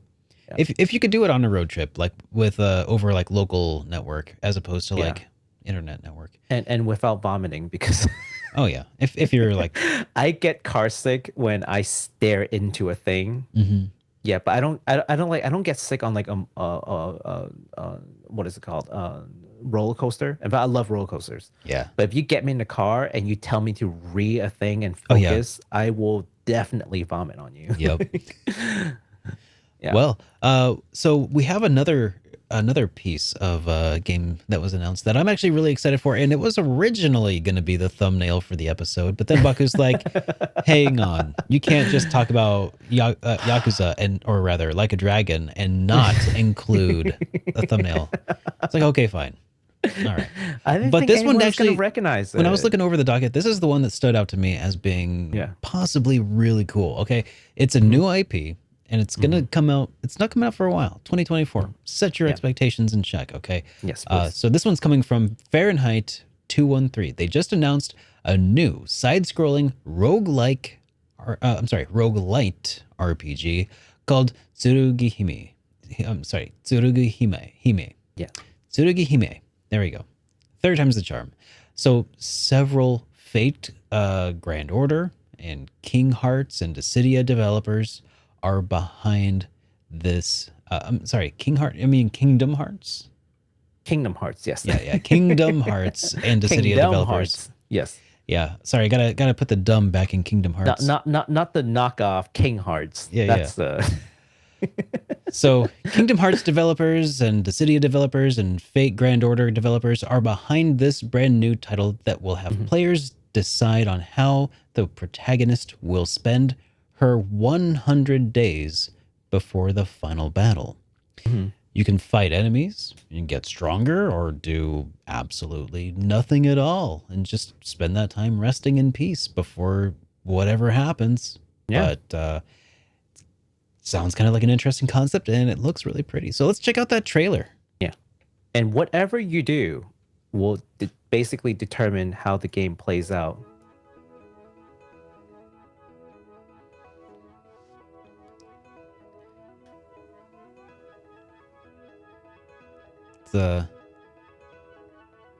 It's a little bit different.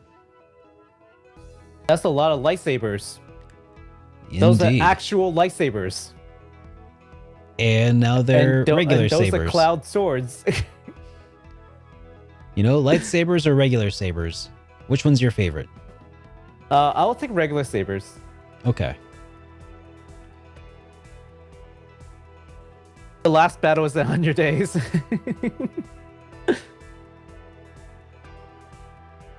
Craft, in parentheses, the ending. Craft the ending. Oh, that's their sell point, by the way, according to them. So you will craft the ending. You can craft everything.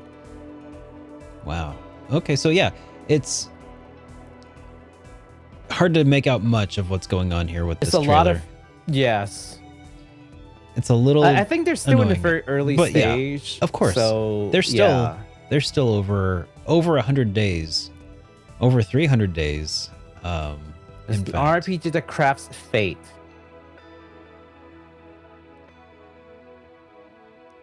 But that's a really cool looking little thing. So Tsurugihime. Yeah, so Tsurugihime roughly translates to sword princess. That's the reason why there's like so much sword like motif going on. Mm-hmm. Yeah, just in case anyone wonders why that's the case. Okay. Yes. Cool. Well, so yeah, that's coming out, like I said, in 2024 for PC via Steam. Probably other consoles too, if I had to guess, but it's just probably too early to say. Yeah, it's way too early to say. But yeah, keep your eyes peeled for that. And you know, I'm kind of intrigued. I would be very interested to see too. What would it look like to play a game where you're not even doing combat. Like you can just choose like, nah, I'll do a pacifist run. Yeah.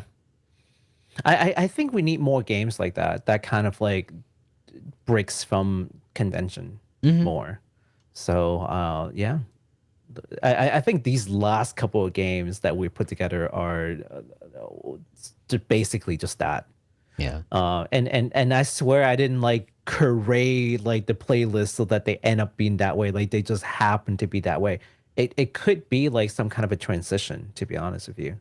But we'll see what happens. I always feel like, and this is kind of a tangent, but I always feel like in this like I'm reluctant. Like I'm not reluctant, but like I'm careful to say post-COVID. But like, we're never truly post-COVID. But at least like travel's resumed and life is more or less going back to pre-COVID situation.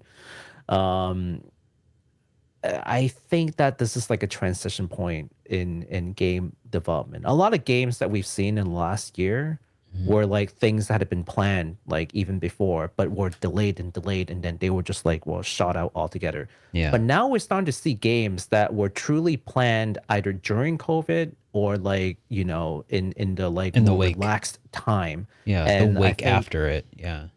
There's definitely like a change in attitude in just people around the world, and I would be very interested to see what that means to this medium. I know that got really philosophical out of nowhere. No, I appreciate it. Yeah. I think it would be crazy to think that something that affected the entire world so broadly and irreversibly in some ways wouldn't leave an impact on cultures across the globe and how we interact. So Yeah. I would hope to see changes, but I don't know what they too. would be, but we'll see. Me too. We need things to shake up a little bit, and some of the changes are not going to be good right off the bat. Maybe it takes a couple revisions. So yeah, everyone's just keep an open mind about the innovation to come when it comes to like concepts, like these conceptual things from these games. But speaking of challenging new conventions, let's talk about industry news, and let's talk about a game that I said that we're going to talk about later, and that's Digimon Survive. Did you know No. that okay, well, you didn't. But did you know that Digimon Survive sold more than 500,000 copies since its launch in July, according to Bandai Namco? Really? Yeah, no, and that actually, I was first of all, That's surprising. That's more than I expected. 500,000 copies is not nothing to scoff at, especially when it comes to something that's. I mean, yes, it's Digimon. It is known, but it is It's a game Digimon. It's not just Digimon, which is niche, but it's also a tactical RPG, which is niche, and it's right? also very heavily like visual novel, which is also super niche. But it yeah, and cool. Yeah, and it sold 500,000 copies. I mean, for reference, a lot of these like top selling games, we're talking about maybe like 1 million to 1 million, right? And that's already like pretty good. 500K for a game that would like no one really expected to do well. And even afterwards, like critics hasn't exactly been kind to it either. Selling 500 copies, I that's actually pretty remarkable. So congratulations to folks over at Bandai Namco. And also, I'm guessing Black Friday hell because it was $17. There is that. I mean, there's that. I'm guessing what they're counting are probably units like moved to retailers to sell, and not necessarily how many have sold from those retailers. Because I mean, you can't really track how many sold on Amazon, but I mean, maybe you can, but that would be a lot more work than just saying, "Hey, we shipped this many units to retailers." But that's probably. But that's pretty good considering that nobody was really. I don't know how many Digimon fans were like, you know what, I want a new Digimon game to be a tactical RPG with heavy really visual novel style story. elements. Yeah, a grim dark. It's like a bunch of things that people definitely wanted. Absolutely, yeah. It turns out more people than we would have thought. So cool.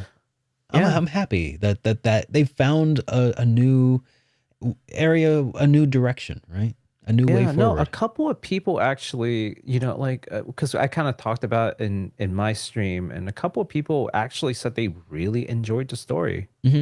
So I can't wait to give it a shot. Hey, for $17. For $17. Well, it's actually bounced back up to $60 now, but hey, you had the chance. Okay. Well, hey, you know what you also have a chance for? You can have a chance to watch the new Trails anime that's coming out here on Crunchyroll in 2023. Because Crunchyroll have announced the Trails of Cold Steel anime Northern War will be available on their platform starting in January of next year. So just about a month from now. The show will premiere on January 8th. So that's going to be in Japan, but Crunchyroll has not announced the exact dates of the show's premiere on their platform. It's entirely possible it's going to be like a simulcast, though. Crunchyroll does a lot of that sometimes. Yes. So keep your eyes and ears peeled for that. It's not announced. Yeah, just not yet announced, not officially, but I wouldn't be surprised. Yeah, absolutely not. Yeah, I was looking for it too. Like when I was writing that, I was like, did they say anything about simulcast? They haven't said anything yet, but yeah, but keep your eyes peeled. We'll talk about it. All right. So this last piece is going to be fan and community projects. We haven't had one of these in a long time, and I'm kind of excited to talk about it because, I mean, truthfully, this is one of the most important RPG in the world, and that is Pokemon. Whether or not you like to consider it an RPG or not, it is most definitely a JRPG. And also, what happened to our screen? Oh, nothing. Oh, we're back. Oh, we weren't gone. I was looking at something.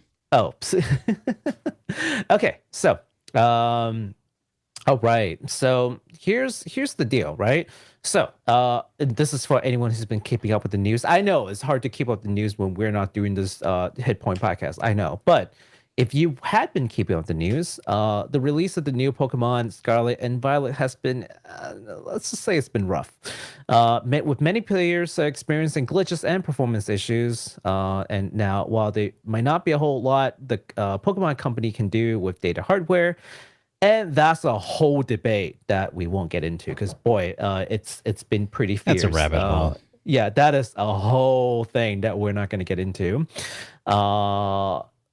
There is one thing that fans have noted that could have been added to enhance the gaming experience, and that would be voice acting, which is definitely painfully missing from this game, and also like Arceus from this massive franchise, right? Billions of dollars, the absolute biggest JRPG franchise.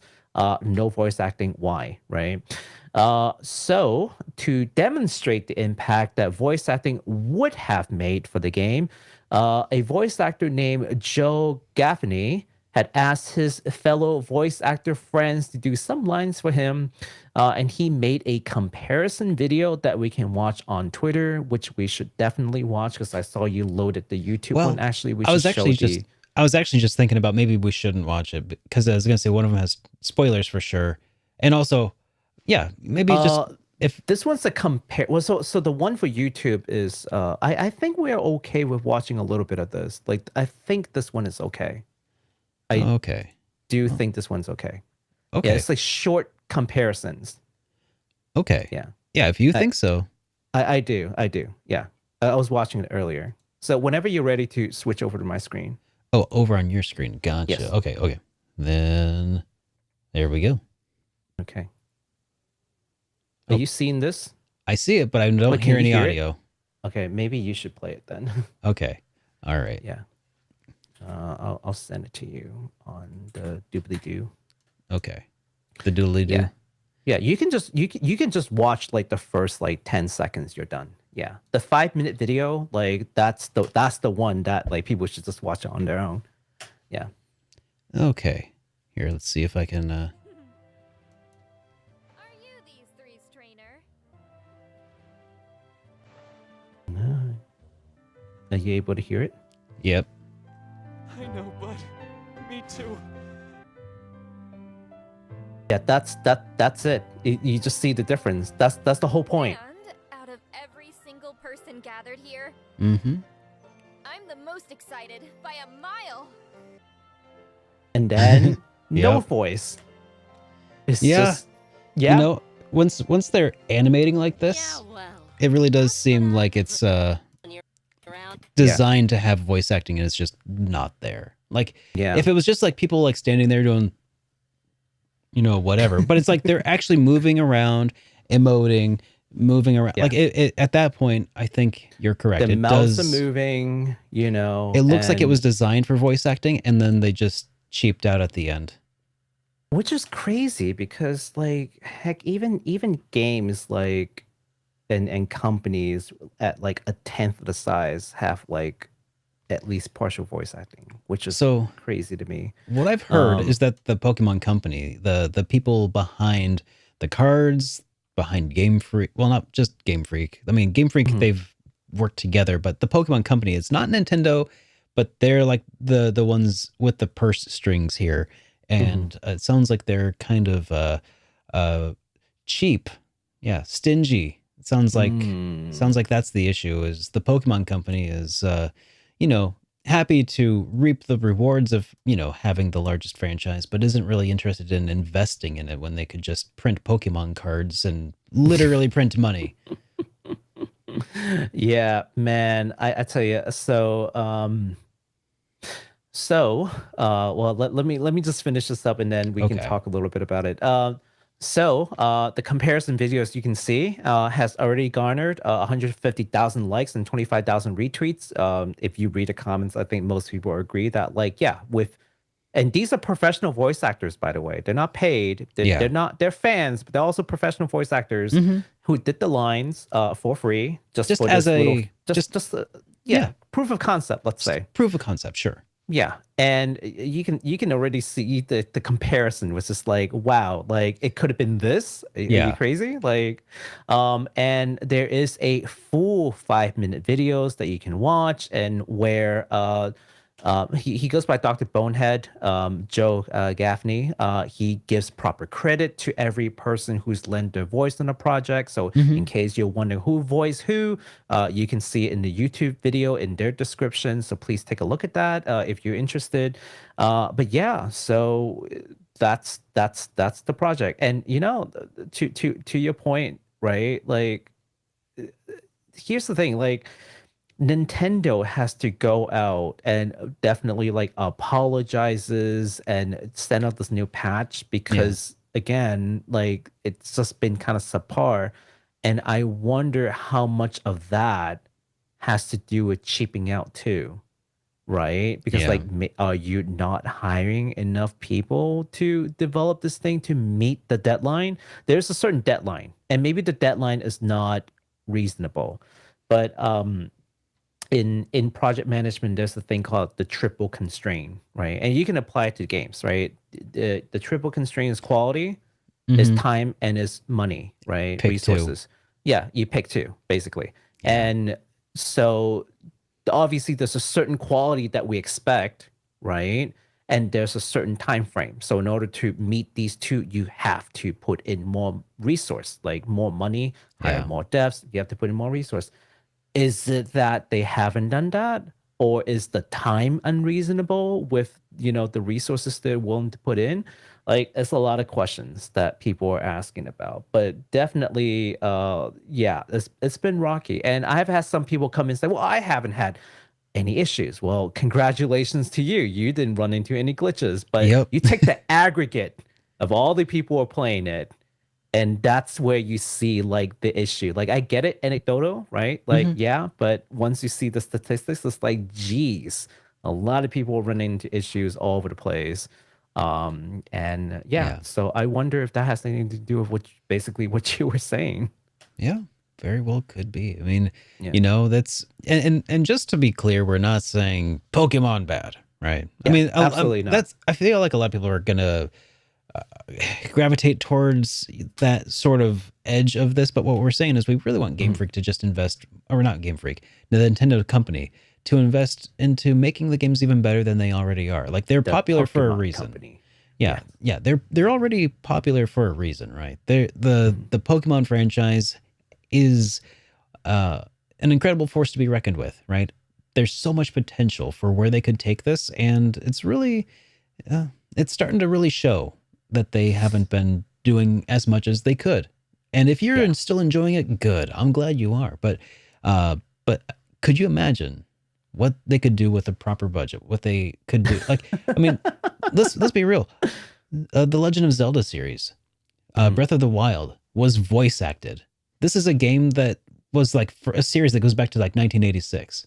It's not about like, oh, what is and what isn't tradition at this point. Like, sure, maybe it is tradition, but tradition should be challenged and changed. Like, you don't like the phrase the phrase shouldn't be like, it's always been this way, therefore that's how it should always be. The phrase really should be, the frame of thought is, it's always been this way. Maybe it could stand to be changed. Speaking of voice acting and tradition, what's the first thing that came to mind? What's that? Dragon Quest. Oh, because that was the whole thing. Remember? Dragon Quest 2. Yeah. DQ11 had English voice acting, but no Japanese voice acting, and the people were like, "Why is there no Japanese voice acting?" And then Square Enix quickly jumped in and say, "Well, the Japanese fans are used to this." Anyways, they don't need voice acting. They're not like you Westerners. They're used to this. This is tradition. You don't understand. We understand our market. Just be happy with your English voice acting and shut up. Guess what they did, right? The DQ11S that came for the Switch. Guess what they included? Japanese voice acting. Yeah, that's awesome. I'm glad that's what people wanted. Yep. I'm glad that they finally figured it out. Yeah. So it was a grand old time of company not listening to fans and then backtracking. So we'll see if this is something that Pokemon Company would budge, among other things. All right. Well, hey, so we have a few new super chats and things to go over here now before we wind down for the day. Oh, and I should probably switch my section marker here. All right. Your section marker. That's right. So that Freddie can do his job, which, by the way, thank you, Freddie. Oh, yeah. Huge thank you, Freddie. Timestamps. All right. So leading things off from Shenzhen, we got a new channel member. Thank you so much. For anybody who doesn't know, channel memberships here within YouTube get you early access to my episodes of the game collection, access to high quality downloads of those videos in the Discord server, as well as access to other stuff that I try to do to make it worth your while to be a supporter. So thank you, Chenzen. Very much appreciated. Thank you. In addition, we have a super chat here from Francisco Lira, who says, I started playing the Trails series recently, and it's cool. He said, what are the RPG franchises that you never touched before but really want to get into? Oh, jeez. Oh, boy. Like a Dragon. RGG. Yep. That's the one. That's it for me. I'm sure. Yeah. Mm-hmm. Okay, from 1 to 10, how excited are you actually to play it? I'm like a 7.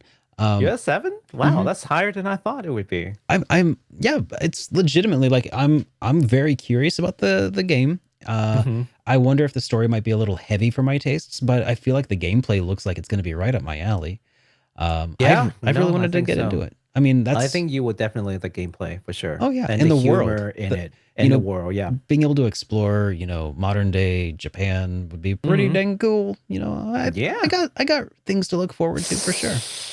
The chat, you gotta hold on. You gotta hold this man accountable. Okay, I can't always be here, but when I am, I'm with you. But before that, I will say that the Trail series had also piqued my interest. A couple years ago, I played through Trails in the Sky FC, and then a couple years later, I'm on like the 6th entry in the series. So, it's been a wild ride. Number 3 for me on that one. So I can't say Trails anymore. I couldn't say Persona because I played P3 and P4. That's right. I can't say El Telier because I tried that one too, and I got into it. That was fun. A RPG series that I have never played, but I may want to try to get into. It's tough, right? Have you played any Breath of Fire? No, but I also have no desire to play it. See? And anything that I had desire to play, I had kind of already. Grandia. Oh, yeah. Grandia. I've never played Grandia. That's a good choice. I want, and that and Lunar.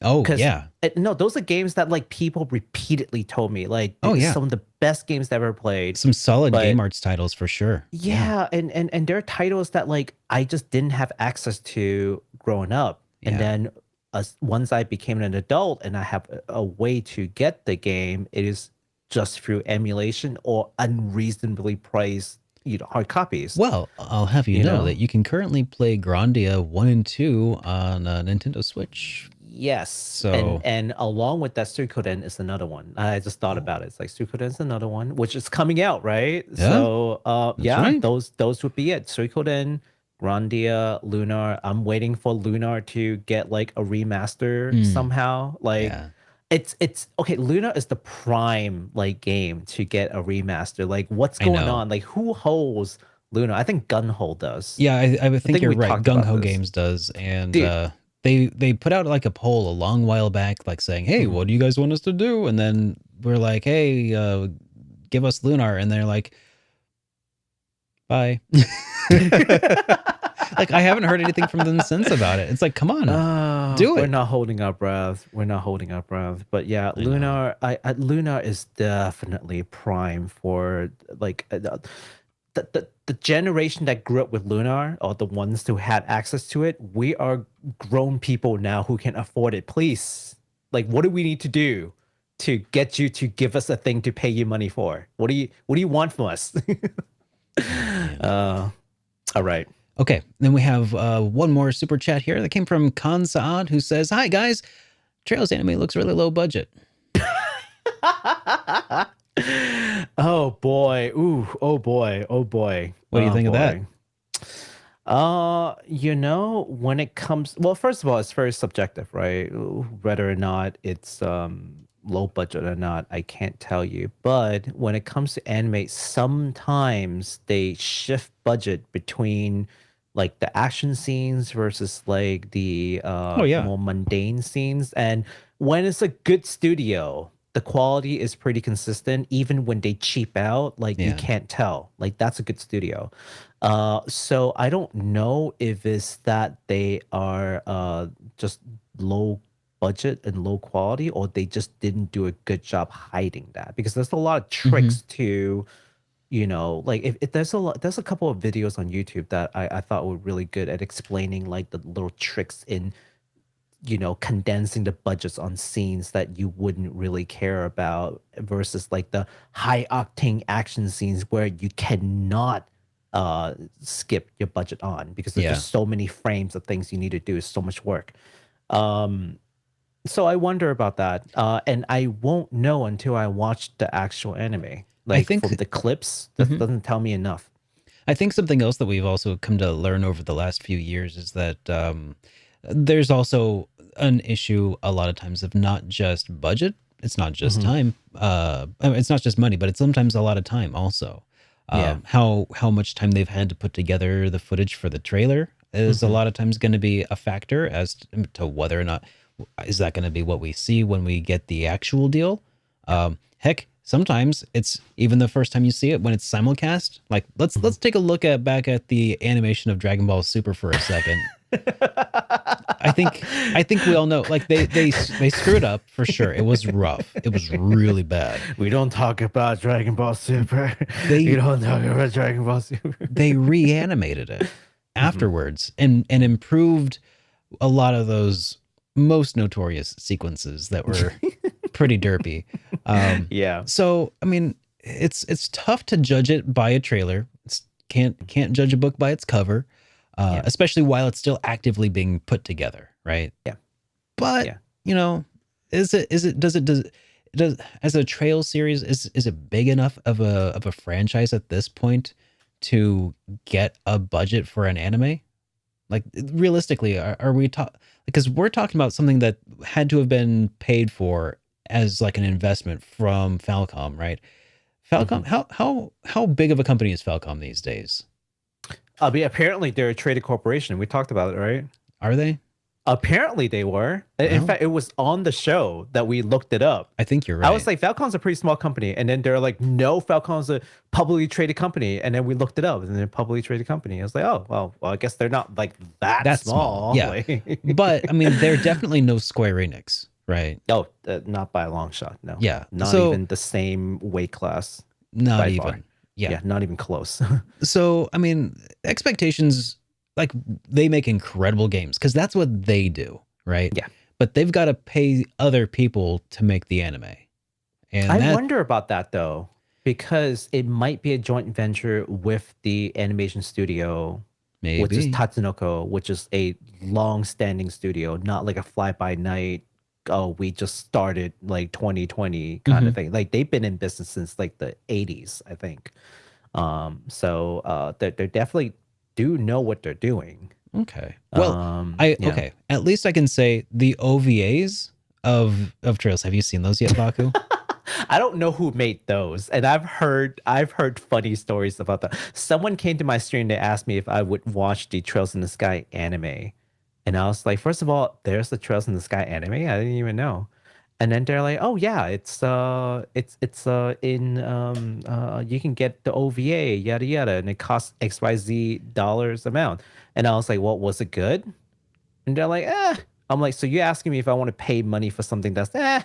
They're like, yeah, but there's like a good couple action scenes. I'm like, look, I'm not paying for a couple of action scenes. They're fun. And a meme. They're fun. But they retread ground that you're familiar with already. They're fun though. They're fun. They're fun. They're fine. But I will say that, I mean, for OVAs, the animation quality could have been a lot better. Because Falcom, they might be publicly traded. Doesn't mean that they're a big company with a bunch of deep pockets. So anyways, long story short, I'm going in with low expectations, and I'm just going to be pleasantly surprised with whatever I find, I think. Yeah, and hopefully they really knock it out of the park. If Tatsunoko is involved, if it is a joint venture, it could be really good. It could be. Or I'll just say this. Okay. I think, and I don't know why that's the case, but I think for the most part, game and anime tie-ins typically generate like lower quality works. Either ways, either anime tie-in game or game tie-in anime. Like for whatever reason, they typically don't produce very good. There are notable exceptions. It's probably because of the additional constraints Yeah. that are involved that of each medium that each producer is probably not super familiar with. You know, possibly. Yeah. I don't know. There's probably some reason for that, but yeah. At any rate, Baku, before we wind down, did you have any final thoughts that you'd like to share with the followers, the viewers here? Yes. Support Like a Dragon. Get Derek to play it. Get him to make a video, and just maybe we'll get more Kiwami games. All right.